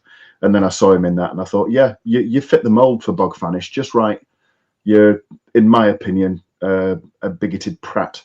And of course, he was in the Jodie Whittaker Who as well. Was it Jodie Whittaker one or was it a Capaldi one? No, he was in a Capaldi one. It was in that awful one with what's her name from... Yeah. Maisie girl. Yeah. Was he? Yeah, Yeah. awful bloody episodes. Yeah, the one I set. don't remember it at all. Yeah, the period one, the one set like in sort of Dick Turpin type sort of time, you know. No, Yeah. don't remember. Sorry, no, I have no idea what you're talking about. It's been, again, that sort of thing. I've just forgotten all about it because it just wasn't Doctor Who for me. Although Capaldi was a very recognisable Doctor for me, I don't remember the stories at all. I remember one that I thought was going to be like a Robin Hood one because it played on the Robin of Sherwood title. Yeah. And I don't really remember much else. So that was Robots of Sherwood, that one, wasn't it? Written by Mark yeah, Gatiss. something like that, I think. Yeah. But it is interesting, Ian, what you were saying there, because I totally agree with you, because I have seen these things where this gentleman has been absolutely horrid to certain people that he doesn't agree with, and his language has been... if you were on the other side of the political divide, it wouldn't have been acceptable and you would have been cancelled. Yes, exactly. And here we have another company who we all know about, you know, desperate to keep their license, I would imagine. So kisses the arse of you know who. And, you know, it's clear. The hypocrisy is clear. It really, really is. And it's just shame, isn't it? It's absolutely disgraceful. And he gets a cover as well, whereas they shaded out Paul, Jimmy on his, or took him off completely. The trouble with this is, well, they're still running out of ideas. Who wants a multi-monk story or /nun story anyway? And the covers horrendous AI as well. It's like we got so many talented people on Whose Views who love the artwork, but this cover's bloody awful, honestly. You know? Yeah. Watch out as well, actually, talking about talent. It's people with AI that we mentioned here on the show throughout May. That's all I'm saying. Dr. Once is saying that it was series 9, The Woman Who Lived. It was crap. I don't remember it, Dr. Once, honestly. It was 3 or 4 stories. Sorry, JT. It was the 3 or 4 stories that had that Maisie Williams as Shilda character. Yeah. Awful character, really. Honestly. No, I can't remember. Couldn't die, and strangely was yet another female character that knew more than the Doctor and made the Doctor look a prat. You know, it was typical Moffat. Viewers, I can remember every minute of the stories I've seen between 1963 and 1989. I can remember everything about the 1996 TV movie. I have real problems when it comes to 2005 onwards because all roads lead to Whittaker and Gatwa, and I've just sort of closed it down. Having said that, again, I'm going to have to watch a Capaldi first because we are in June going to be reviewing our first ever Peter Capaldi episode here on the channel. That's going to be like watching something new for me again because I can't remember the episodes we're looking at from when they were out there. So thanks for that, everybody. Thanks for that, Dr. Once. And Marine Boy is saying to us, Derek Nimmo is the only monk for me. All gas and gators, that's fabulous. PBFS is saying that the monk should stay with Hartnell. Some things are of its time. The Mara should stay with Davison. Yeah. You know, the Yeti, in my opinion, should stay with Troughton. And I agree, the monk should stay with Hartnell. But this is what these fan things do, don't they? They write for themselves, they produce things for themselves, and then they wonder why people aren't buying all the series on it. I don't know. And they just ruin the original characters by having this continuation. It just weakens them and dilutes them, and it's not great at all. Yeah. And it's not clever either. Yeah, and as Rory Neal is saying to us here, Peter Butterworth is the only meddling monk. Yeah, he was superb. Yeah. They did bring him back in the 80s comic strip, didn't they? As Peter Butterworth. Yeah. And it was because it was Peter Butterworth, that his incarnation, that it worked. Because the magazine, of course, didn't have to and didn't feel the need to regenerate him. But that was okay, actually. Gagray is saying another example. Sutek should have stayed with Tom. Of course he should have, Gagray. Yeah. I mean, it's lazy stuff, isn't it? It's all lazy stuff. But that was that. So thank you for that, Ian. That's a little piece there for you. A little bit of ties in nicely with the hypocrisy of show business that we keep pushing here on Whose Views and we keep illustrating. But could this next story for you be hypocrisy? Because Peter Capaldi, who we love here on Whose Views, we are praising him an awful lot. He seems to have done a little bit of an Eccleston. looking at what he actually said, though, I think the furore has come from around what he said. He seems to be having a little bit of a William Shatner moment here, actually, possibly even a Leonard Nimoy one, because, as reported again by Variety, now, this was originally taken from an interview with The Times. However, I noticed shortly after this was put out from The Times that others were talking about it, including the usual suspects, all the usual suspects. But that's why I've decided to go to this, because the Variety one annoyed me more. And you'll see why as we get into this. So from Variety, Doctor Who star Peter Capaldi responds to online backlash to Jodie Whittaker and Ncuti Gatwa castings. I don't know why people take it so seriously. That's what he said. That was it. Let's get into it. Peter Capaldi, who starred as the 12th Doctor in Doctor Who from 2013 to 2017, recently told The Times that he doesn't understand why some people take the show so seriously when he was asked about the backlash to the castings of Jodie Whittaker and Ncuti Gatwa. Here we go then. Now, bear in mind, this is Variety. This is, of course, the alleged entertainment industry magazine. Whittaker was the first woman to play the Doctor, and Gatwa was the first openly clear homophobic slur black actor in the role. Capaldi said it reflects, that's Doctor Who, its times, and it's a good thing in the world, though it's become a bit too big, too important for the BBC Who or whomever. Capaldi said, when I was a kid and watched it, it was just a monster show in the corner of the room. I don't know why people take it so seriously. Then Variety has to build on that, because that's basically the end of the story.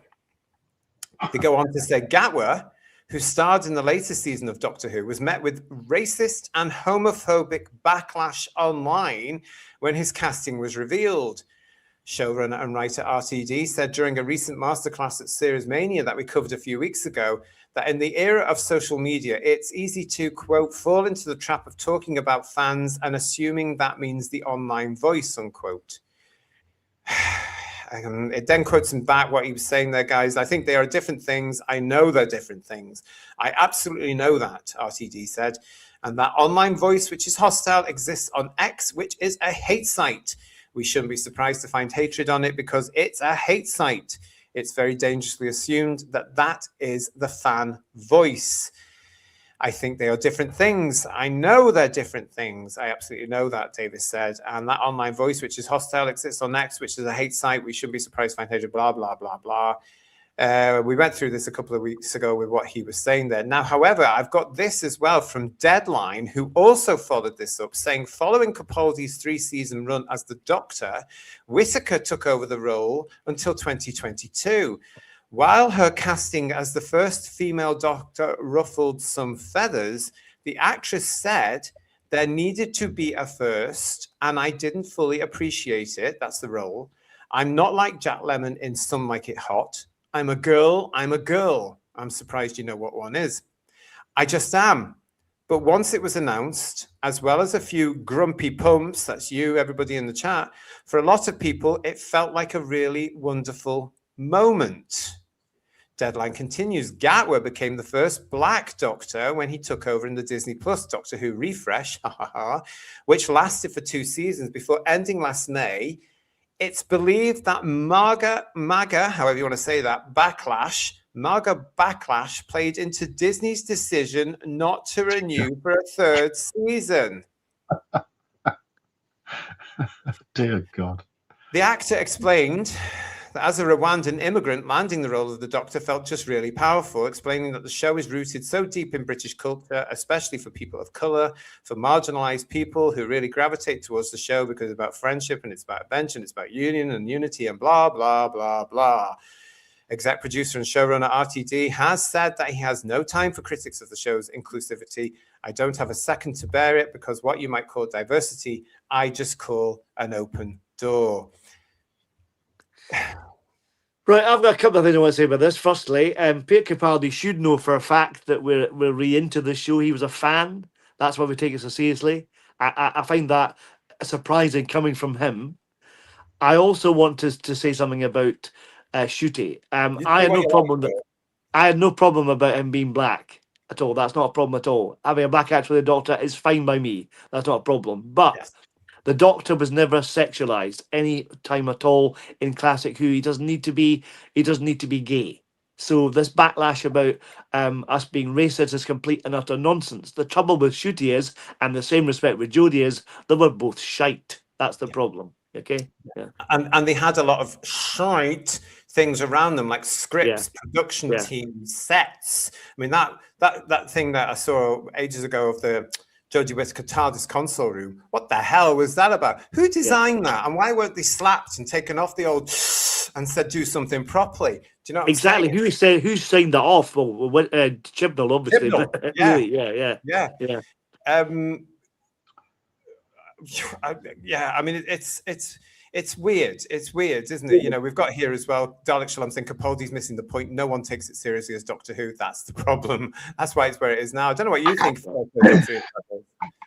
I would like to completely agree to start with what my tangent twin said. I totally agree with every point made. I know it sounds a cliche, really, but when he was announced, I didn't. It's going to sound bullshit, but it's the context that I mean it in. I didn't genuinely recognize him as a black actor. I just recognized him as male, and thought it was that's the only thing I recognized. It's a bloke again. Thank chuff. You know, black, pink, yellow, white, blue. Wouldn't have given a shit, quite frankly. It was male. And that was the thing for me, because the Doctor to me is male. The end. You have female Time ladies or Time Lords, let's face it, actors, male, female, we call them actors now. Female Time Lords, male Time Lords. The gender swappy bit is shite as far as I'm concerned. So no, I'm not aware of having seen anything online that slagged off Gatwa's announcement on the basis of the color of his skin. I didn't see any at all. I'm not saying there wasn't any. I'm saying I didn't see any. And, you know, I see a lot of the stuff on social media on various platforms. I didn't see any. I didn't see reference to anybody. I didn't see anybody writing about it and linking back to where somebody had said something and saying, this is outrageous. And if anybody had made racist comments, they would have probably got themselves banned anyway, because, you know, X does that. X actually does that. It bans people that express hate. So it's not a hate site, really. Blue Sky, when they all migrated there with great fanfare, thinking it was an airport and they had to announce their departure, they all migrated across to Blue Sky, and then Blue Sky reported a moderation problem because all of a sudden there was a massive increase in the amount of hate complaints and abuse flying around between people, and Blue Sky wasn't prepped for it and didn't have enough mods. So the hate went with them, and I think that's quite telling. All the left seemed to migrate there, and all the hate seemed to end up there as well. Strange, but no, Gatwa was not critiqued because he was black. He was critiqued because he was shit, and so was Whittaker. She was shit. She never got it, and the minute she was announced, she went to the core of the fandom and said, "Fuck you." Basically, you have to remember that whatever they're terming hatred is simply because it opposes their own particular point of view, because that's another word that they have devalued, like the term far right has been devalued, and hatred has been devalued because they use it every second sentence. Because you don't agree with what I'm telling you, you are hateful. You are hateful. That's why it's on this. But what got me about this Who View is why I wanted to talk about it tonight, because when this story broke on Tuesday or something about what Capaldi had said to the Times, that's all he says. You know, why they take it far too seriously. But as Farsight is saying here, it's rather ironic that in his first interview with Doctor Who magazine, Capaldi was obsessing over all the Doctor Who he hadn't watched. He wanted to know why Caves was so well thought of by the fans. That's obsessive. You know, that's taking it seriously. You know, he took it seriously enough to write in as a kid. Yeah. He tried to start his own fan club as well. So sorry. Selective memory there, Peter. I'm sorry, but yeah. But I think Mr. Capaldi here has got to that point now where he's just so fed up of Doctor Who, he doesn't care about it anymore.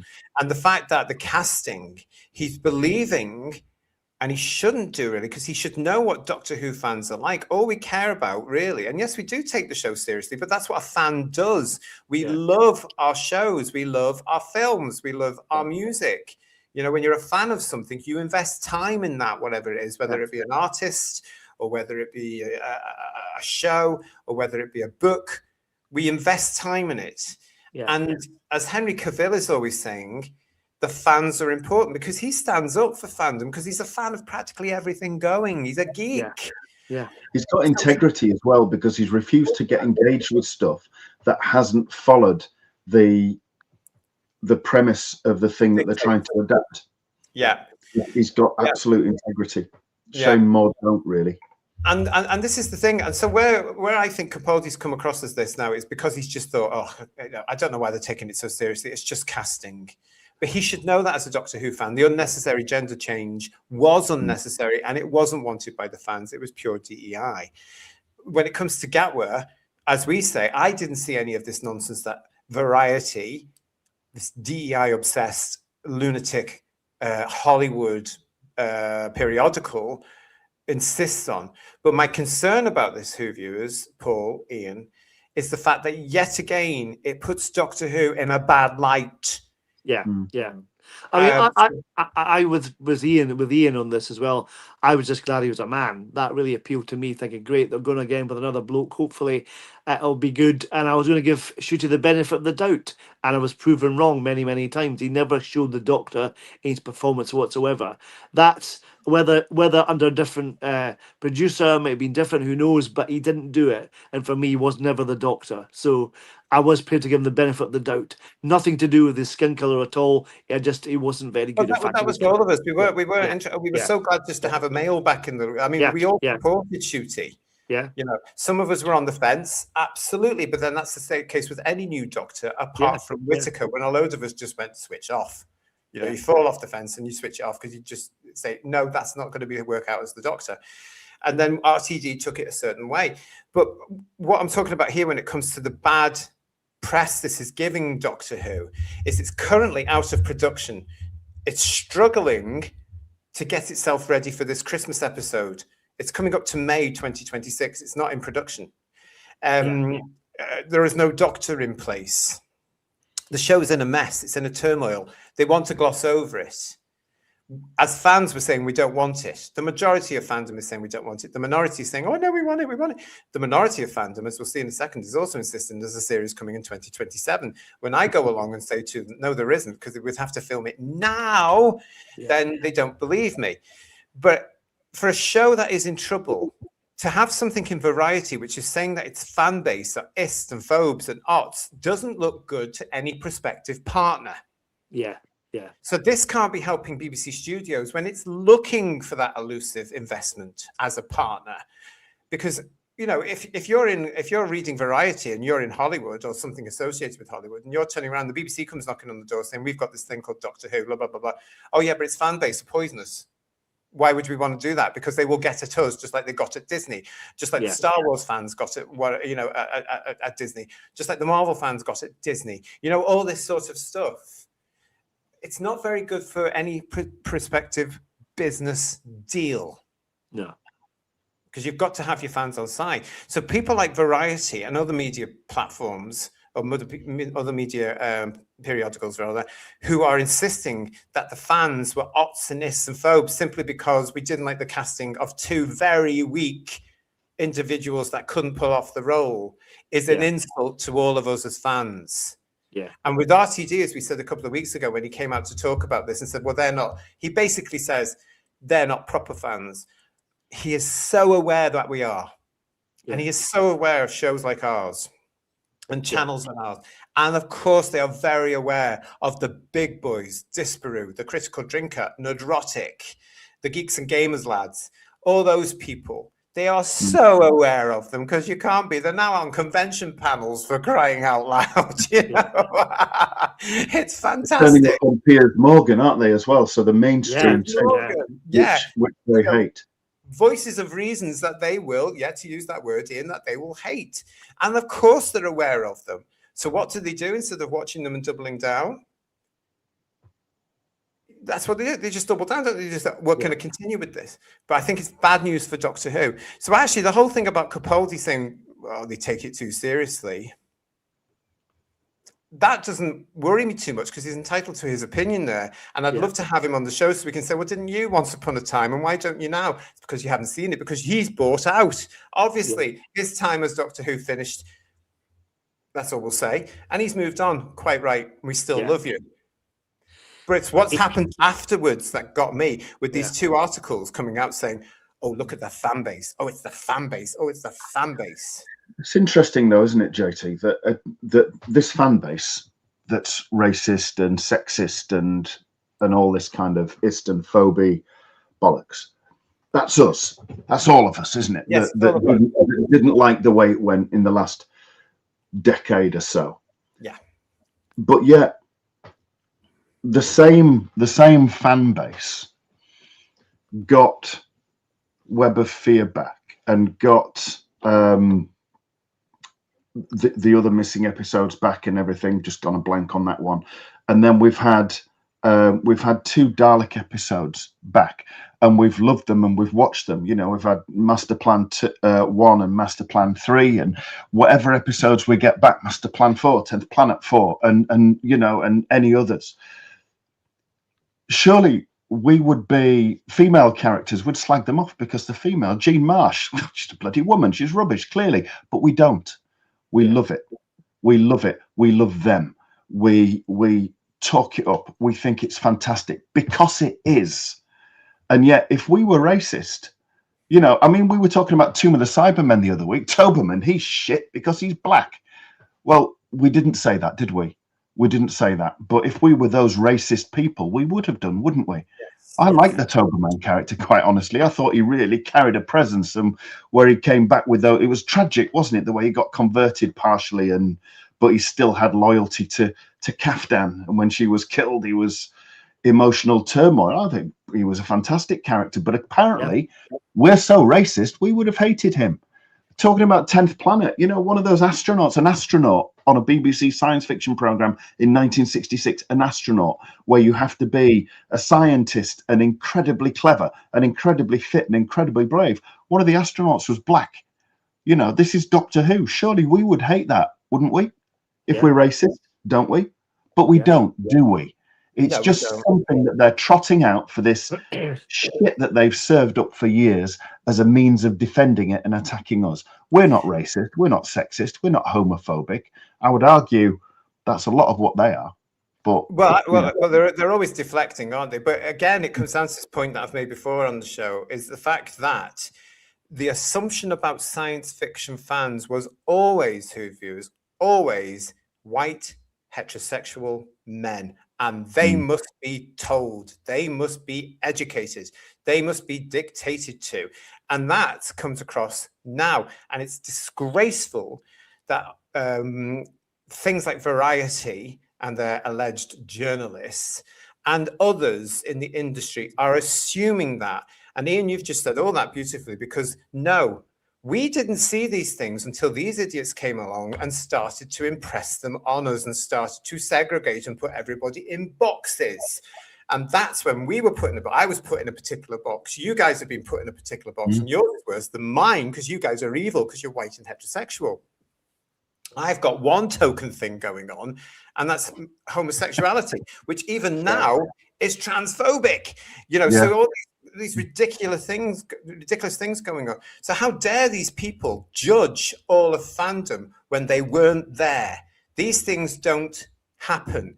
They might happen to a little extent in certain countries, but it's not huge. There was no backlash because of Gatwa's skin color. There was a slight backlash to Jodie Whittaker's casting of in Doctor Who, but that's because the character was a male of his species until that point, and it had been done deliberately to tick boxes. It had been enforced into Capaldi's last series. It had been enforced by a silly line in Smith's first series in The Doctor's Wife. That's what gets us, the fact that they twisted the show for their own narrative. And because we didn't like it, we're the ones that are far right. We're the ones that called all the names. This needs to stop. Let's go and have a look at what's in the chat. Kev Gresham saying, Ian, there was no backlash until we saw him trying to act. Then the public shared a sensible view that he couldn't act and that the stories were rubbish. Too right, Kev. That actually happened. It did happen. But the judgment for the public, in the Great British public, was there during the Whittaker era. Because as I said earlier, each episode bar one, the one strangely by somebody who's been cancelled by these people, John Barrowman, went down every week without fail. Yeah. Marie UK is saying to us, Blue Sky members are constantly blocking each other. I'm surprised there are still people on there.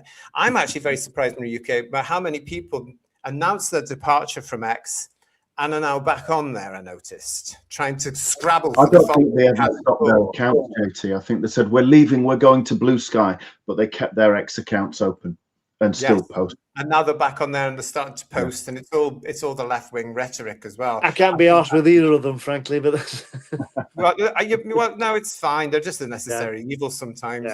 Space Peninsula, also, it was a very diplomatic answer and sounded like he doesn't really care. I totally agree with you, Space Peninsula. He's probably tired having to talk about Doctor Who in every interview whilst trying to promote his new show.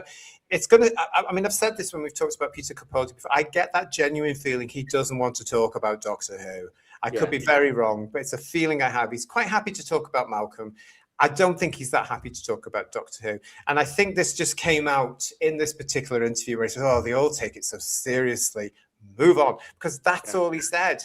That's all he said. Yeah. It's the people of Space Peninsula, as I say, like Variety and all this, like that have come on afterwards and added things to what he said. And they've twisted it for their own narrative. That's what gets me annoyed. Darren 79. I remember a few vids came out on YouTube from female fans when Jodie Whittaker was cast, and many weren't happy. Many weren't happy because they knew this as well as we did. And that never got reported, did it, Darren? It never got reported on the amount of female fans that were saying, no, this is wrong. The Doctor's a male of his species. You know? Yeah. Julia saying Capaldi was a massive geek. Absolutely. Yeah. Funky. Didn't Capaldi try taking over Dwaz when it was just the Pertwee fan club? There we go. And Keith Miller used to do it, The PVFS. They were both completely unaware that their stories were offensively dumbed down for their audiences they claimed to represent while patting themselves on the back for their first evers. That's for Whittaker and Gatwa. All these actors are non-entities, says Matthew Pounder, just jumping on current bandwagon politics. There's a lot of that happening. Fandom has done that as well, haven't they? Bill Lowry saying to his great interview where the interviewer tried to get Cavill to slag off the fans, and he said they were passionate. Exactly, because he is himself. He understands it. I'm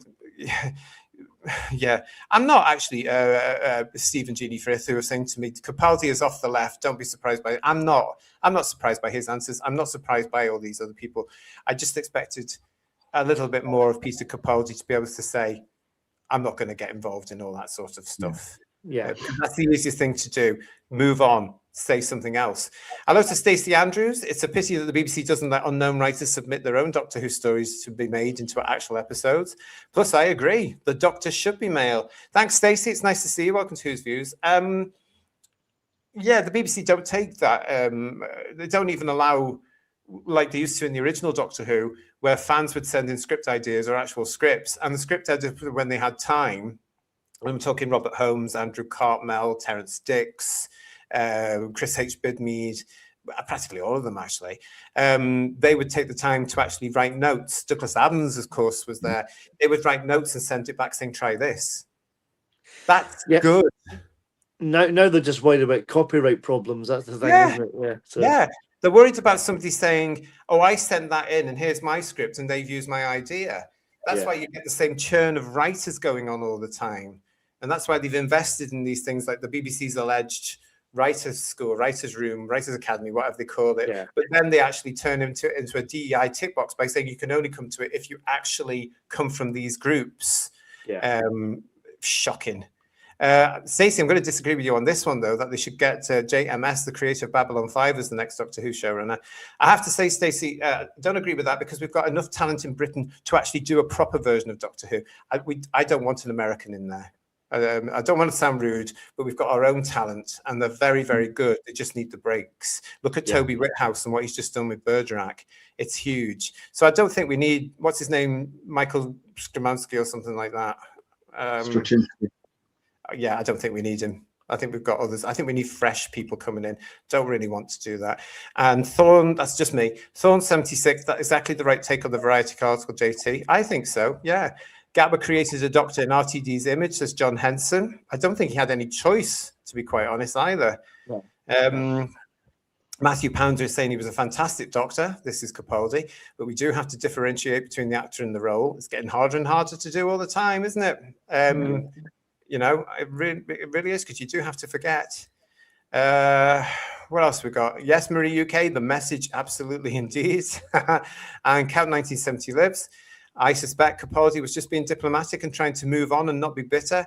He probably hasn't watched much of anything of Whittaker or Gatwa stuff to realise just how bad it is. I don't think he's touched Doctor Who since he was in it. And I think if he does go and see Doctor Who, it would be old Doctor Who, his Doctor Who. I'm sure he's watched the Daleks Master Plan, for example. You can't say that. Has, yeah. But I do agree with you. He'd be as excited as us about that, wouldn't he? Yeah, he's probably watched it several times as well, not just once. Yeah. Thank you for that, Nate Channel, who's saying this is a great show today. Who's Views? I'm glad you're enjoying it. Moondust is with us as well. I would like to see the way Peter actually said those words and not rely on a magazine. Yeah. Me too, Moondust, because for me it doesn't mean anything. I think it is like we were just saying that. I think it was his way of just saying, "Oh God, I'm tired with this. I'm not prepared to talk about this. Move on," you know. And it's his way of shutting them down. But it's what comes after it and the way that these people have twisted it. I don't think that's right. They've added to what he said. He didn't say any of that nonsense afterwards. They did. Good Grace saying to us, to be fair, I've been unable to take Doctor Who seriously since 2017. Freshy 2006 saying to us, blame it all on the sisters of Khan giving the 8th Doctor a drink. Don't start me on that one. Don't start me on that one. I've got a lot to say about that. Tony Graydon, good to see you. As the Americans are finding out, it's all about following the money. And who's this? This is Hypatia Stanhope. I hope I've said that right. Hello, with a cup of coffee there. I think that's a cup of coffee, isn't it? Looks like it, doesn't it? I can't see. It could be anything on my phone. True. Well, hello to Hypatia Stanhope. Yes, nice to see you. And if that's a cup of coffee, thank you. Graham is saying to us, absolutely spot on, JT. And Idiot Proof Dalek is with us. Greetings and salutations to people. It's good to see you. Good to see you, mate. It's good to see you all in the chat. Thank you for joining us this evening. Lots of chat about this as well. Stephen O'Neill is giving us here. Good evening from what has been a sun-kissed Wigan today. Well, I'm pleased about that. Very pleased. Yeah, a lot of people are talking about X and Blue Sky and stuff like that as well. It's very strange, isn't it, how they all came back to X? Yeah. But I don't think we should read too much into this with Mr. Capaldi. No, we still love him. Yeah. Well, Raymond Williams is saying to us here, Capaldi knows the traps not to fall into, but he's done with Doctor Who. I think it's a bit obvious, isn't it? I think he's tired. And yet the poor fella, for the rest of the time while he's doing shows and while he's working, they're always going to talk to him about Doctor Who. His new show looks good, though. I have to say, it looks really good in it. Yeah. But I don't think we should give him too much of a hard time about this, everybody. What do you think? Do you think we should give him a hard time or not, gentlemen? No, I still love him. Still love him. Yeah. Very, very, very badly served. Had the potential with a proper producer, not this, like you say, JT, you're quite right, none of this showrunner rubbish. With a proper producer and script editor, decent stories and everything else, he could have been in like one of the next ones talked after, you talk after the first 4, you could have then said probably Capaldi and the likes of that. He would have been up there, definitely. Just very, very, very badly served. Shameful of Moffat, in my opinion, for getting somebody that good and not being able to capitalize on it. John Mason is being very honest and saying, sorry, I've had enough of Capaldi. Fair enough. Nate Channel, on the other hand, is saying, I still love Dr. 12. And hello to Lord of Leck. Nice to see you. As a fan of the early Doctor Who, I've never really been able to get into the new Doctors, although I think the companions until recently have been top-notch. And I think Alan might make a good Doctor, going back to Alan Davies. Well, Lord of Leck, thank you very much for your comment. I've not seen you before, so welcome to Who's Views. It's good to see you. I think some people would like Alan Davies as the Doctor, out of possibly Doctor Who fandom, not wanting to, to add to the whole, oh, you're all horrible people, because we're not, we're lovely. But he is popular with the general public. Yeah. I'd rather have Dickie Davies, to be quite honest. Dickie, yeah, as the Doctor, yeah. Yeah, I mean, you know, I don't know. I think it needs a rest, and I think they need to go and find an actor that can act. I do, and someone that can actually understand and play the Doctor.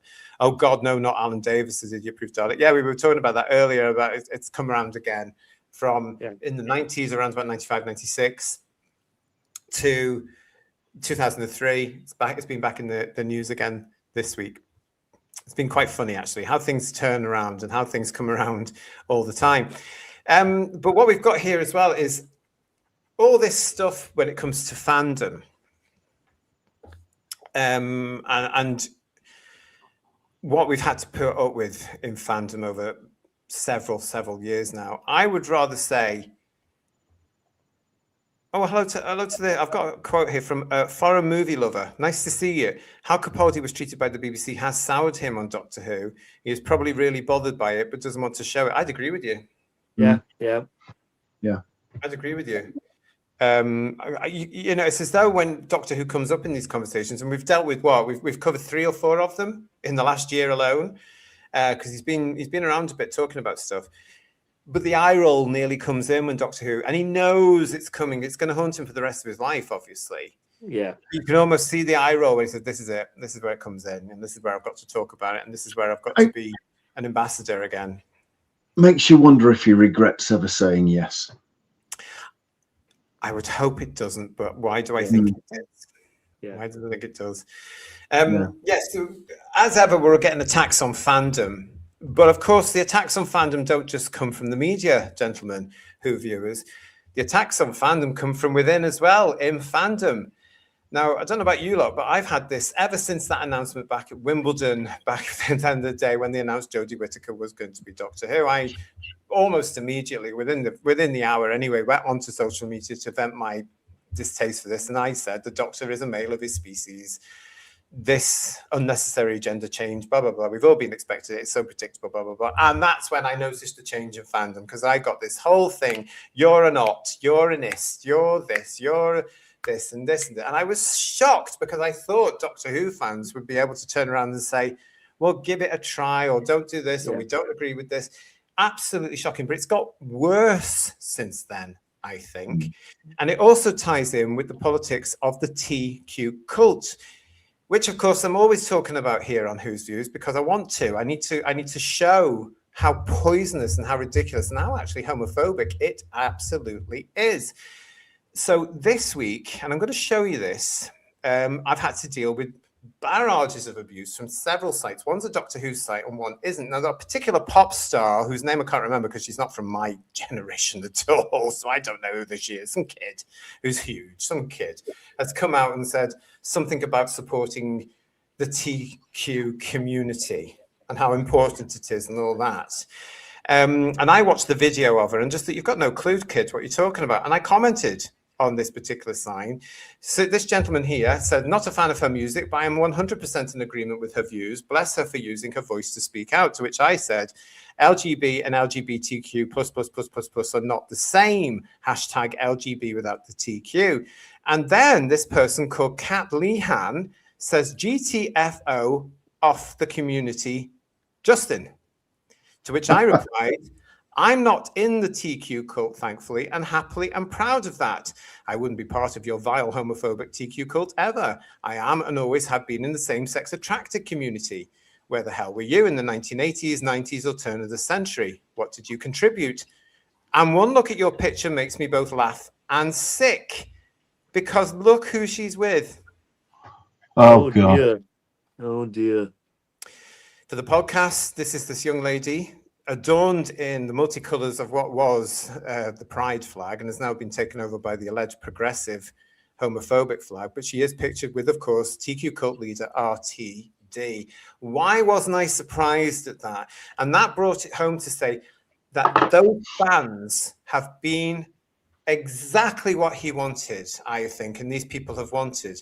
They have preached to them, and these kids have gone, we will obey. Yeah. And I think that's terrible. I do have another example of this to an extent. It's this particular one, which is Rupert Lowe MP on X tweeted this particular picture of this gentleman who has a sign saying restore humanity, not restore Britain, where Rupert Lowe has come back saying, well, that's that then, we better call it a day. But look at the shape of the logo on this weirdo's t-shirt. Oh, dear. It is a version of our beloved 1970s diamond logo for the show, for Doctor Who, where instead of Doctor Who, he has the legend Grateful Dad in it. As you can see, he's also there accompanied by a load of alleged students who are all going, "One dance for human rights. Show me what rights heterosexuals don't have in the world right now, you utter lunatics." Well, I'm hoping the logo on his t-shirt's actually from the Paw Patrol, nothing to do with Doctor Who. So that would be even worse if yes. they can get to the kids that way. Yeah. While all this is going on, of course, you know who, RTD, is off living his life in Venice, Italy with the toy boy. Look at him there. Venice, he screamed on his Instagram this week. And then somebody called Tom Reed Wilson, who I don't know, but some of you might. I left a little of my heart in the Grand Canal, says Tom Reed Wilson. Oliver Gold, who is the toy boy, came back saying, I'm wondering what that was. As they sail past it, allegedly, you know, all that sort of stuff. Come and join us as RTD, blah, blah, blah, blah. But shouldn't he be working? Yeah. Shouldn't be writing his Christmas special. Yeah. Shouldn't he be trying to sort it out? I don't know. But there he is. He's doing all that, having influenced an awful lot of people like that young lady. And I am going to call you a young lady, that poor young lady who's going to follow every certain word. And there's a lot of them. Earlier this week, again on social media, I was asked to take part in a Facebook page to join a group. Now, this happens quite a lot for myself. I do get invites coming through quite a lot, and I always have a look at the page and decide yay or nay. Now, this particular one, I decided, yes, I will join that. So I said, thank you very much to the lovely man, and this is nothing to do with him, the lovely gentleman that invited me to the page. I said, yes, I'd love to. That'd be great, because it was based around the action figures. Okay, and I quite like the action figure pages. I must be a member now of about 6 or 7 of them, I have to say, and have been with some of them for a few years, because I've been collecting the character options figures since the first wave here in the United Kingdom in 2005, when I got them from Woolworths, the original lineup, the ones that are now currently worth money. And I've got 2 of each of them. So yaboo to some of you lot. But yes, I'm talking to the character options ones from this particular page. I asked for permission to share our recent Who's Views Merchandise Paradise show, which was based along the Collect a Build Yeti, which I thought was a great show. I really enjoyed it. I thought it was quite balanced. And I posted it on this particular site saying, last week, Who's Views did a show on the character options announcement. It's fair to say the team response was muted and the result of the poll, not that excited. Now, is there anything controversial in what I've written there, Who Viewers? Paul, Not at all. Ian? No, not at all. Only the truth, and you're not allowed to say that, are you? Yeah. Obviously not, because suddenly on that particular page, I had this from this idiot who calls himself J.R. Southall. What's happening here is that you've made your first and only post in the group an advertisement for the podcast that you host yourself, deliberately using a negative and confrontational headline in order to attract viewers, and then spamming the comments with further argument in order to keep it active at the top of the group page.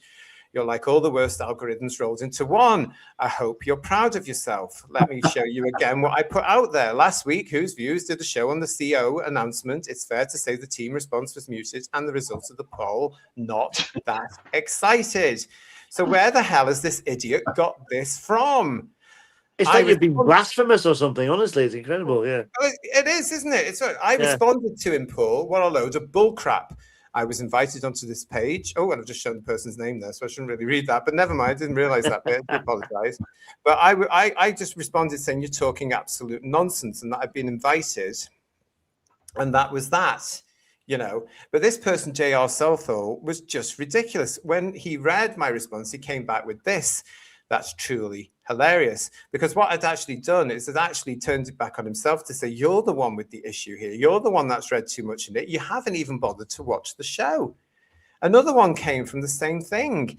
That's hardly an accurate gauge of popularity. Many people wouldn't have known about your page, or even if they did, might not have wanted to comment on it. That doesn't mean the figures weren't popular. That's not what I said. And I responded to this, Jack Milner. As I said clearly, it's fair to say the team response was muted and the result of the poll not excited. So yes, in the context of this show I did, it wasn't as popular as the releases of the classic figures in the B&M range. Please try watching the show before you judge it.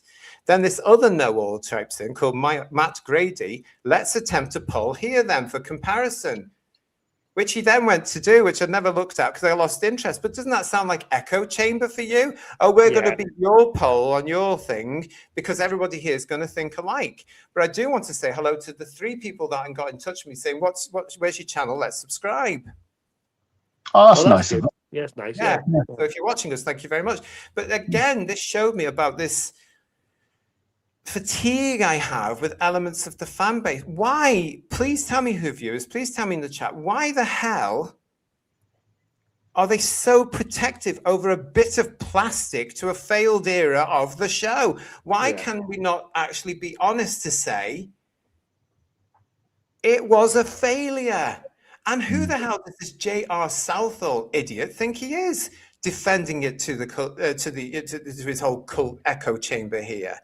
You know, who is this? I mean, there was nothing wrong with that post. And the show, as a lot of you will know, the Merchandise Paradox show with that, it was good. It was for a mature audience as collectors of these bits of plastic. Well, that's probably why he doesn't like it then, because you just said for a mature audience. It's clearly not got that kind of mental maturity to cope with a different opinion. Maybe thinks that saying nice things about it will get him some freebies. Who knows? Maybe. Maybe. It has worked for certain people, hasn't it? Yes. That has worked for I know the name and I can't think why. I do know. Do you? Oh, I don't. I mean, it was my first post on there, but I did ask for permission because I thought it's a great way to actually get a poll out, because we now do these polls, as you all know. And that's bringing me quite sensationally and brilliantly in my eyes to our next poll, everybody. Can Doctor Who fandom be healed? You can press number 1 for yes, 2 for no, possibly after the show has a rest is 3, and for number 4, not with society the way it is now. The poll is now open for you. Can Doctor Who fandom be healed? Yes is number 1, 2 for no, possibly after the show has a rest is 3, and number 4 will be not with society the way it is now. The other thing about that whole thing as well is what was going on there in that conversation is I felt like I was being, I mean, that J.R. Southall person starts saying to me, you're deliberately keeping your posts at the top of the page. Am I? I don't know how that works. I am responding to people responding to me. So if that's keeping it at the top of the page, that's called a conversation. Yeah. And people should stop responding me to them, because I will, because I'm hard-faced, I will respond to them to say, that's not what we were doing. And because I'm acting there as part of the channel as well, I'm trying to be very diplomatic and nice, whereas normally I'd just say, don't be bloody stupid. Yeah. It got to a point where I did, because I just thought it was ridiculous. I know that Bill Lowry, you are on that page as well, Bill, aren't you? A lot of you voting in this. Thank you very much. So Bill knows what I'm talking about and says, JT, I have looked for the poll, but I couldn't find it. He said it was at the end of the chat, not that I could see it. Yeah, didn't he write fly fishing, says digital pollution? Oh, those adverts, they take me back. Steve Braddock is saying these people are insane. Yeah. Eric Hart is saying, we're with you, JT, not the dribble he wrote. Thanks, Farsight. I hope you're well. But what you said was the truth, said Graham. I do tend to speak the truth, and I do get shot down by an awful lot of people that don't like me saying it. I especially after what I've been through. There seem to be just antagonistic. It is. Sorry, Paul. Go on. They just seem to be antagonistic just for the sake of it, don't they? They just want to attack people because that's what they do, regardless of whether they make any sense. It's like they just do it because they enjoy it. It's just ridiculous, isn't it? I don't understand what happened. I'm from a time like you two are, where as fans, we would always disagree, but we would agree to disagree. And we were always talking about, oh, the Tom Baker era is better than the Pertwee era. That was massive conversation like that. I remember back in the day, and I was always on the side of Tom Baker, and one of my best friends was always on the side of John Pertwee. But you never fell out about it. You would rib each other. You know, you would basically be. But now they get very still. Who gave these people permission to be so poisonous and so vocal and so personal? The amount of things I've had because I don't have any hair on my head. Who the hell cares? As if that's going to affect me. I shaved my hair off when I was in my late 20s, for heaven's sake, early 30s, whenever it was, around about that time. Partly because it was in at the time, but also because I just thought, just get it over with now. Just do it now.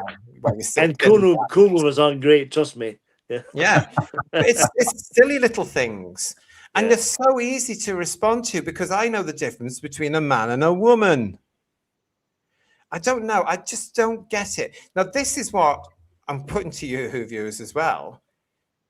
This poisonous element, this nasty element who deflects everything back on us and calls us for everything, they're the ones that bring all this trouble in it, has been encouraged by the BBC and the various production teams it's had since the end of Moffat. I'm talking about the Chibnall era onwards here.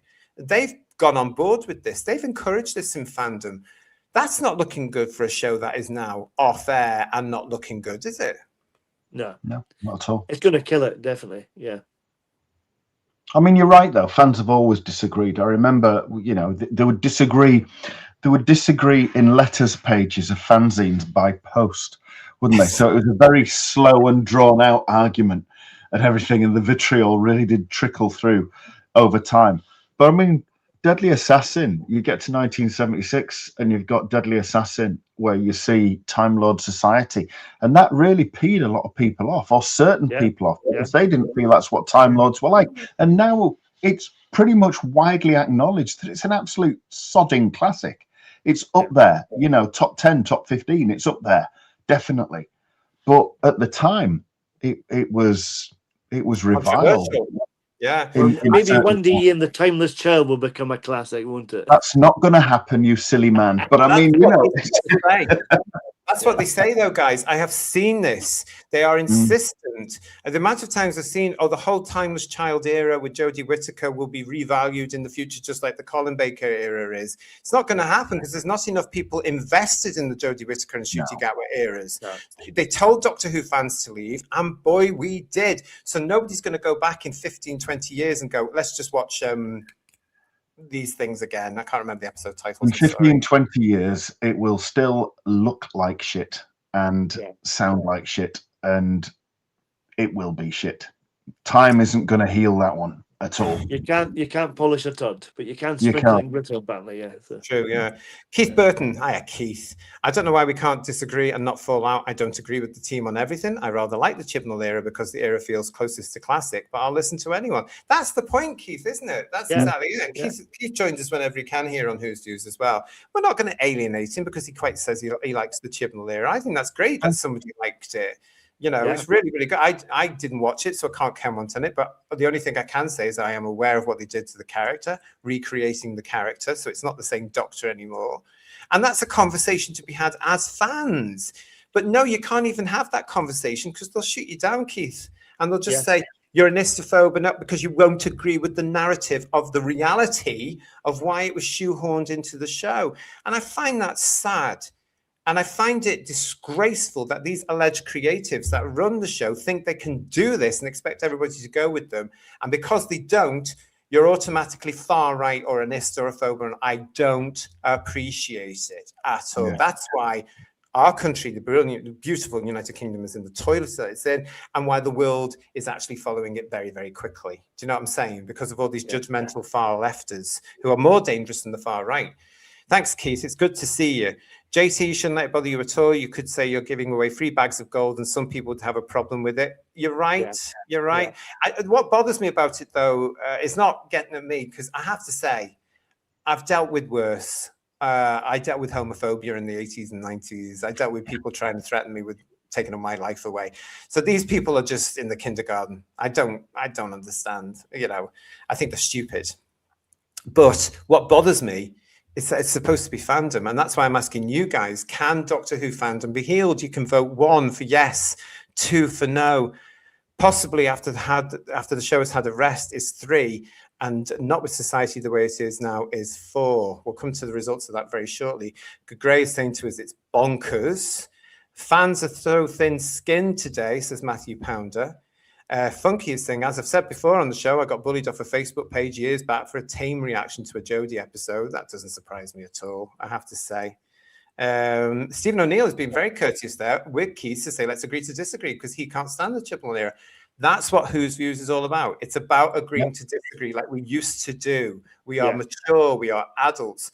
And any Doctor Who fan, if you can put up with my ranting, is very welcome on Who's Views. We love it because we're all in the same boat right now, aren't we, Paul? There is no Doctor, there is no show. And right now, on the 26th of April, 2026, there is no future.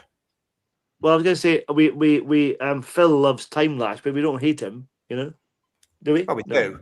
No, we don't. Yeah. I like Time Lash now, actually. I quite enjoyed it when we did it for our review, whenever it was, a couple of years ago, because of what I was going through at the time. You know, it's great. You know, I've recently watched a couple of things back, and I've really enjoyed them. So thank you, RTD2, for making me enjoy the Doctor Who shows I didn't like when I was a kid that I've revisited. I'm talking Time and the Rani here. I love Time and the Rani. Yeah. There's another one that's coming up that I've deliberately put into the show for a few months' time. I quite enjoy it now. So thank you. Dirty Davros. Telling the truth will always create the best hype. Well done, JT. Thank you. Your show was very fair, says Julie. This is the Merchandise Paradise one. Questioning what they've included and how they've marketed it is very fair. They're mental. Yeah. I mean, you know, I'm not saying anything about it. I did speak to the admin, I think you called them, on the page.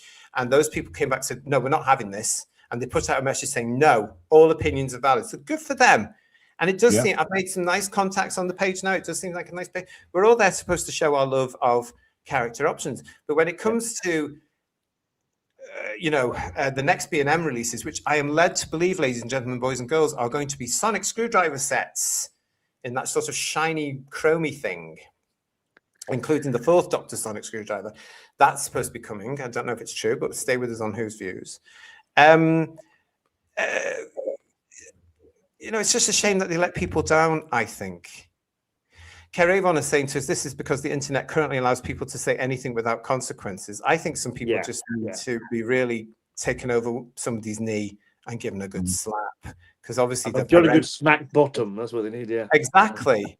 Steve Braddock is saying there was nothing wrong whatsoever with that excellent Who's Views Merchandise Paradise. It was truthful and it was incisive and it involved our audience. And it was the day these things were released, so we're all a bit like, oh God, they're £45 a box and there's 5 of them and you have to buy that particular one. But isn't it this J.R. Southall and all these other people have just assumed again, oh, you don't like the Gatwa model, you need to be questioned. You need to be challenged on that. You know what I'm saying? Matt Enspiel is saying that this person has written a few books on Doctor Who. Well, they couldn't have been very good because they're not in my library and I've never heard of him. He thinks he's somebody then. He's one of these people that thinks he's somebody. Listen, I had to deal with the so-called supervans in the 1980s. Get a grip. And there was a few of them, wasn't there? Oh, there was. Do you know who I mean? I love you. See, time moved on. Everybody grew up. Absolutely fine. Reviews, Rants and Religions is saying to us, Deadly Assassin is a horrible, boring story. They made the Time Lords act normal and dull. They are far better in Trial of the Time Lord.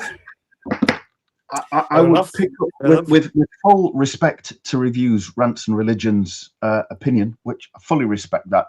I would say partly that was the point. All the way through the Pertwee era, Pertwee would refer to the Time Lords as unimaginative plodders, and that it was generally inferred that they weren't the all-powerful that they were in the War Games, and they got to that habit, as we saw in the Three Doctors, as just observing and being very you know, for this all powerful race, 10 million years of absolute power that the Sixth Doctor said in trial, you know, they weren't able to do anything about Omega, and they were just literally watching as everything faded around them, and they got that almost like hermits that just watched things and didn't do anything, or just used the Doctor when things needed happening. So Deadly Assassin was just sort of like proving that point, I think. And then it showed as it followed on with its sequel, if you like, which was Invasion of Time. And I call it a sequel because the sets were the same and some of the characters were the same. They got, for the first time in their history, they got invaded twice, you know, and I think it was the point, to be honest. But, you know, just I an actually opinion. like the Time Lords in Deadly Assassin because they're actually quite comical, quite funny. The bit with Deadly Assassin I don't like, and I'm going to, this is probably maybe controversial, I find the bits in the Matrix really, really boring. Oh, do you? Yeah, I do, yeah. I kind of want to nod off at that point. Some of it's quite good, but it goes on too much. It's like an episode and a half of the Matrix. I'd rather see more of the Time Lords. I prefer it on Gallifrey rather than the Matrix. I will be honest. Yeah, Yeah, me I too. agree. Yeah. That's interesting. I was Although it's young. a classic episode ending, isn't it? Under the water. Yeah, totally. Yeah. I was very young. I was 6 years old when the Deadly Assassin was broadcast, and it's one of those. I remember it vividly because I was gripped every Saturday, and it's one of the things where I really, really, really, who viewers regret not being around in fandom because I was too young. I would have loved to have met Robert Holmes because I have so many questions to this day. I want to ask him about why the CIA, why the Time Lords the way you wanted them, why did you do this? Oh my goodness.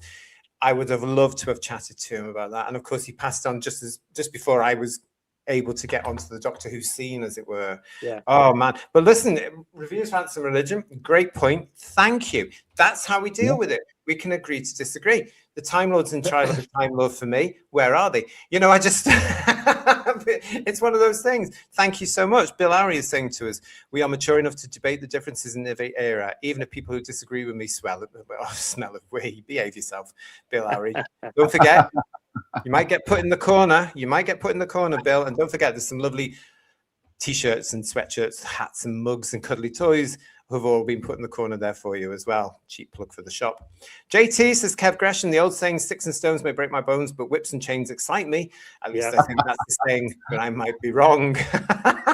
Oh, you are awful, but I like you. Stephen O'Neill saying to us here, I can't stand the Whittaker era and the Gatway era, but respect other people's opinions, but I still don't agree with their view. It's about mutual respect. But this is the thing, isn't it? I'm very concerned to this day that people don't seem to have it. They don't seem to have that mutual respect. They don't have they don't have that philosophy or that ability to have a discussion. And certainly now, because you know, and you know my opinions on certain teachers. I think a lot of teachers in the UK are now far left activists rather than teachers. They've taken that element away where they encourage, some of them have taken that element away, where they encourage debate, where they encourage people to clash, where they encourage that. We had to do this in school. And I remember we would fall out, but the teacher would insist, shake hands at the end of the lesson. That was a lesson in itself. That art seems to have gone. Lex Kane, thank you so much for this, for your super chat. I was attacked with bad words on backing up Peter Davison on concerns on Doctor Who in 2018, so I left Twitter 2 days after Peter Davison did. Yeah, Peter was a subject of that as well, wasn't he, everybody? You've got a couple more minutes now. From Janet Fielding, didn't it? Yeah, well, God, yeah. And then the discussion between Colin and Peter as well. There's an awful lot going on. But again, these people can agree to disagree because they're from a different era. I'm just very concerned where we are in fandom because it's still happening. And the more I think this DEI is pushed into Doctor Who, can you imagine if they ever cast a good actor who was white and heterosexual again? I think certain elements of fandom would have an immediate meltdown. Yeah. Instead, we're looking at no Doctor Who for quite some time, I reckon. Interesting.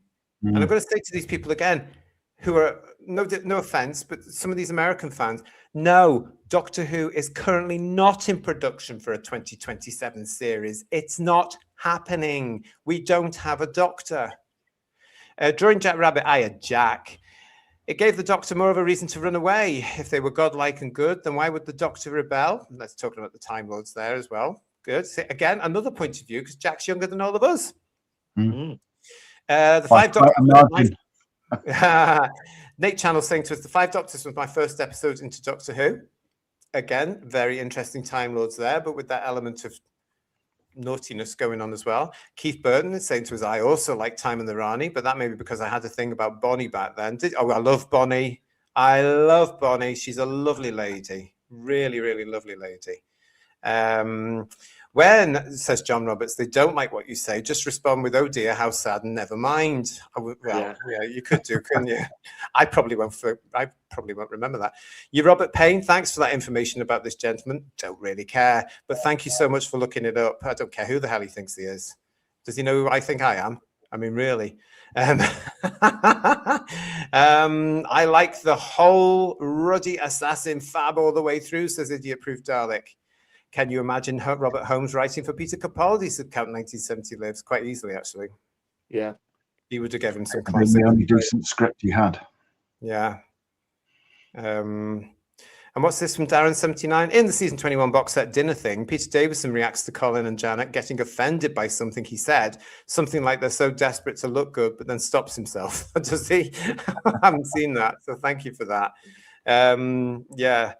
But yeah, it just worries me. If you couldn't like Peter Davison anymore, then you find a reason that you can. Yeah.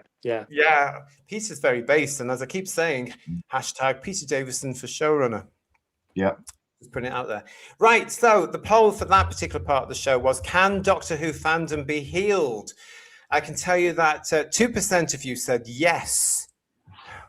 14% of you said no. Thank you all for voting.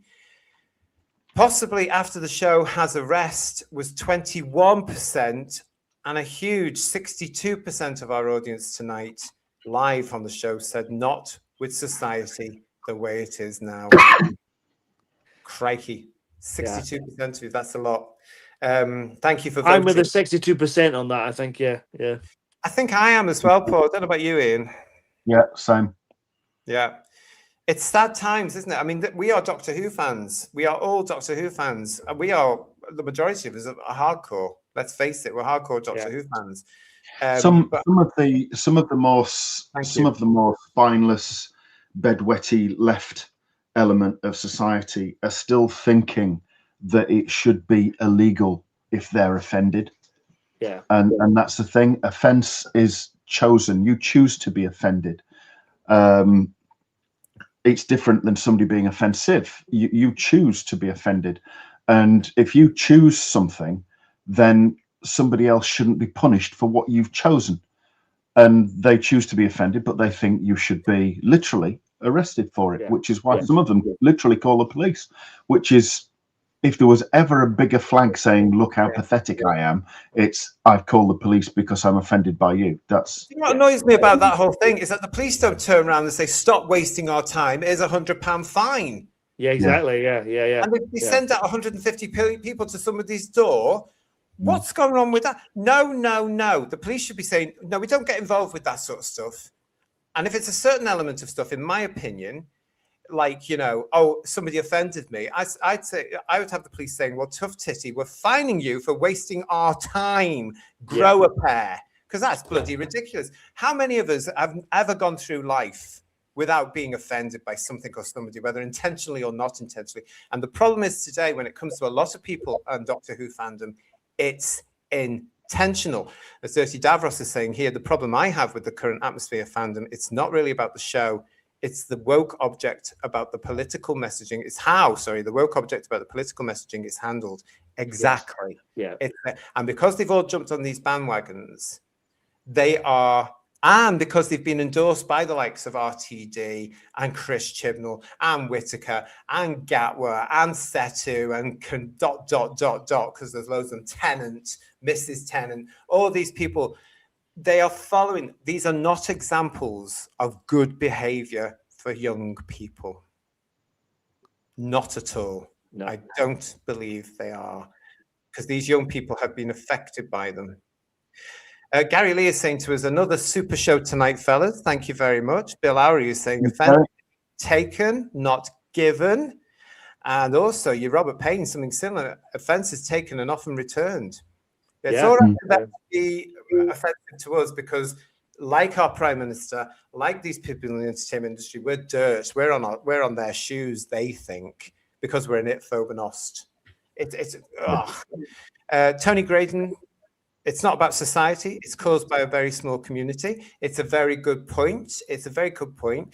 Sometimes I look, Tony, though, at the social media, and I do have to come off it occasionally because I think that's good for your, as we now call it, mental well-being, to stay away from these things for a couple of days. Because I look at things and I think, oh God, another march with flag-waving lunatics who should be in a mental asylum. Or, oh, that's happening. Or, my God, what's the Prime Minister talking about now? Or, oh my God, do you know what I mean? And it seems to be there's millions of things, but you do have to work, Tony, don't you, to remember to say, no, it's a minority. They're just very loud. Yeah. And some of them don't know what soap is for. You know what I mean? It's shocking. There was a protest in Leeds today. I saw some of it on a stream, and I knew it was happening.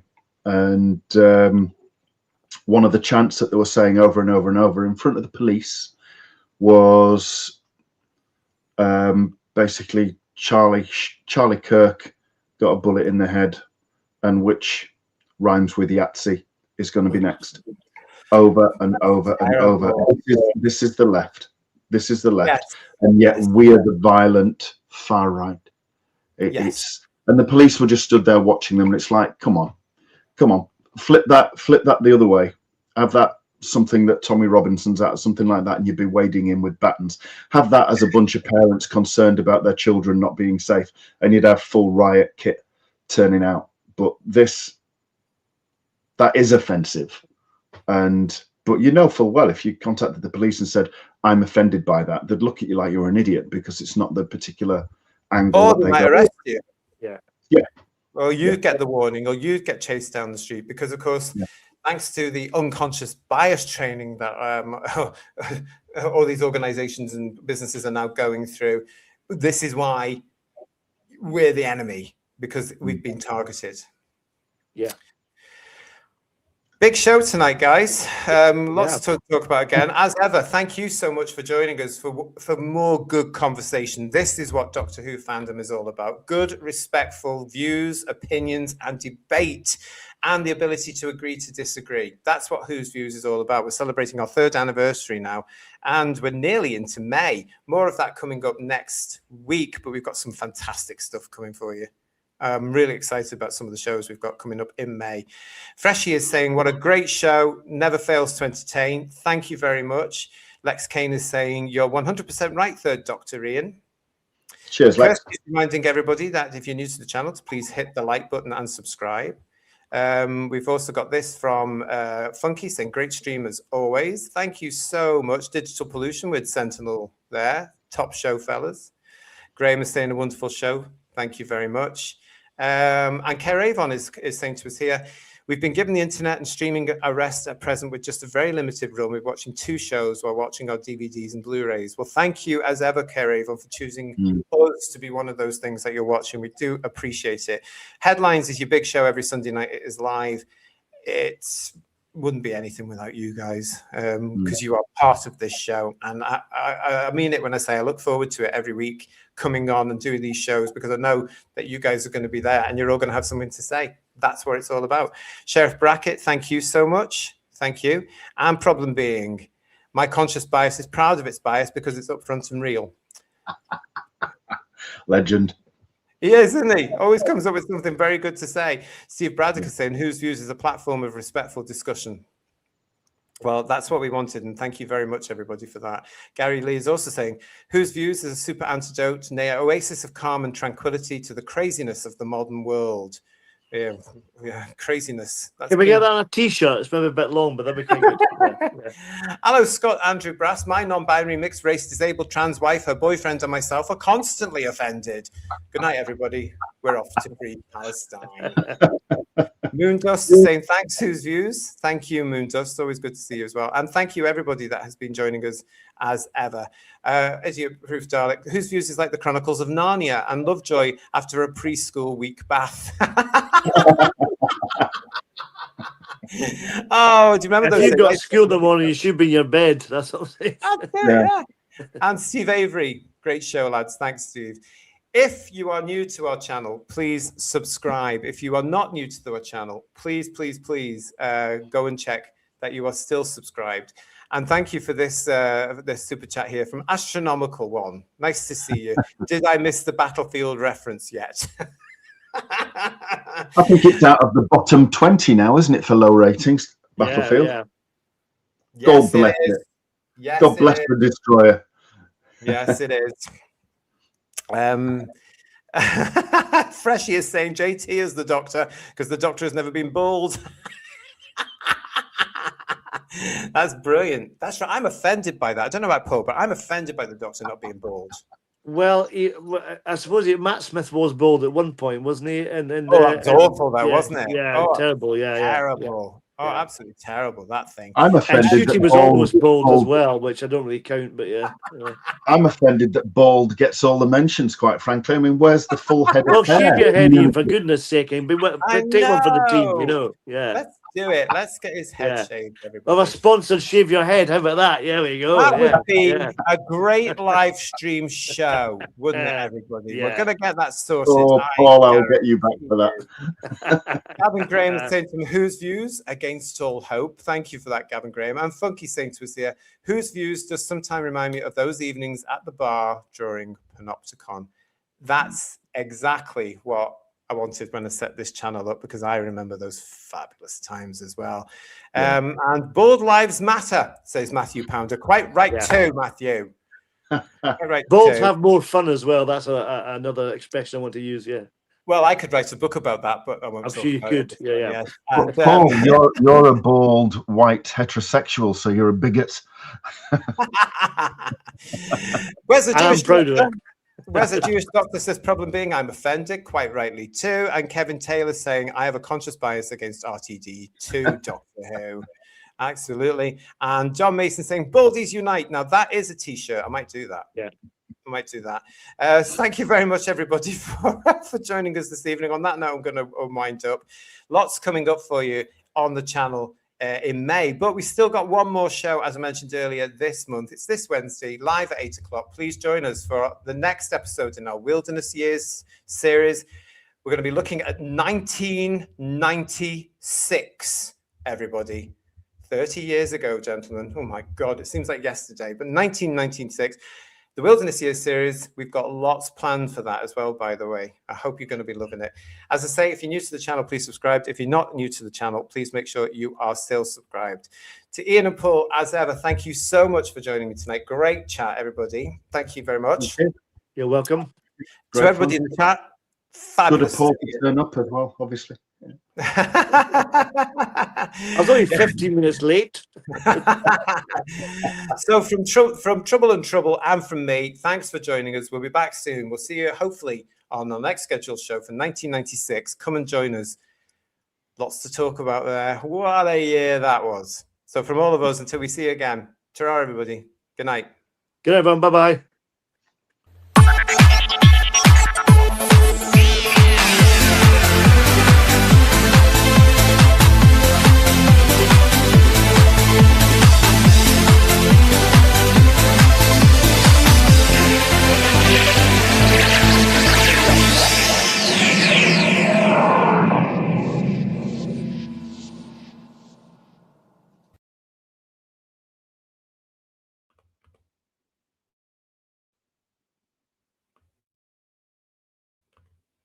Oh, you'll be delighted and somewhat surprised to know that you can now own Whose Views merchandise. Yes, a range of mugs, t-shirts, hats, sweatshirts, cuddly toys, a cheer please, and other goodies, all putting official Doctor Who merchandise to shame. It's now available from the Whose Views shop.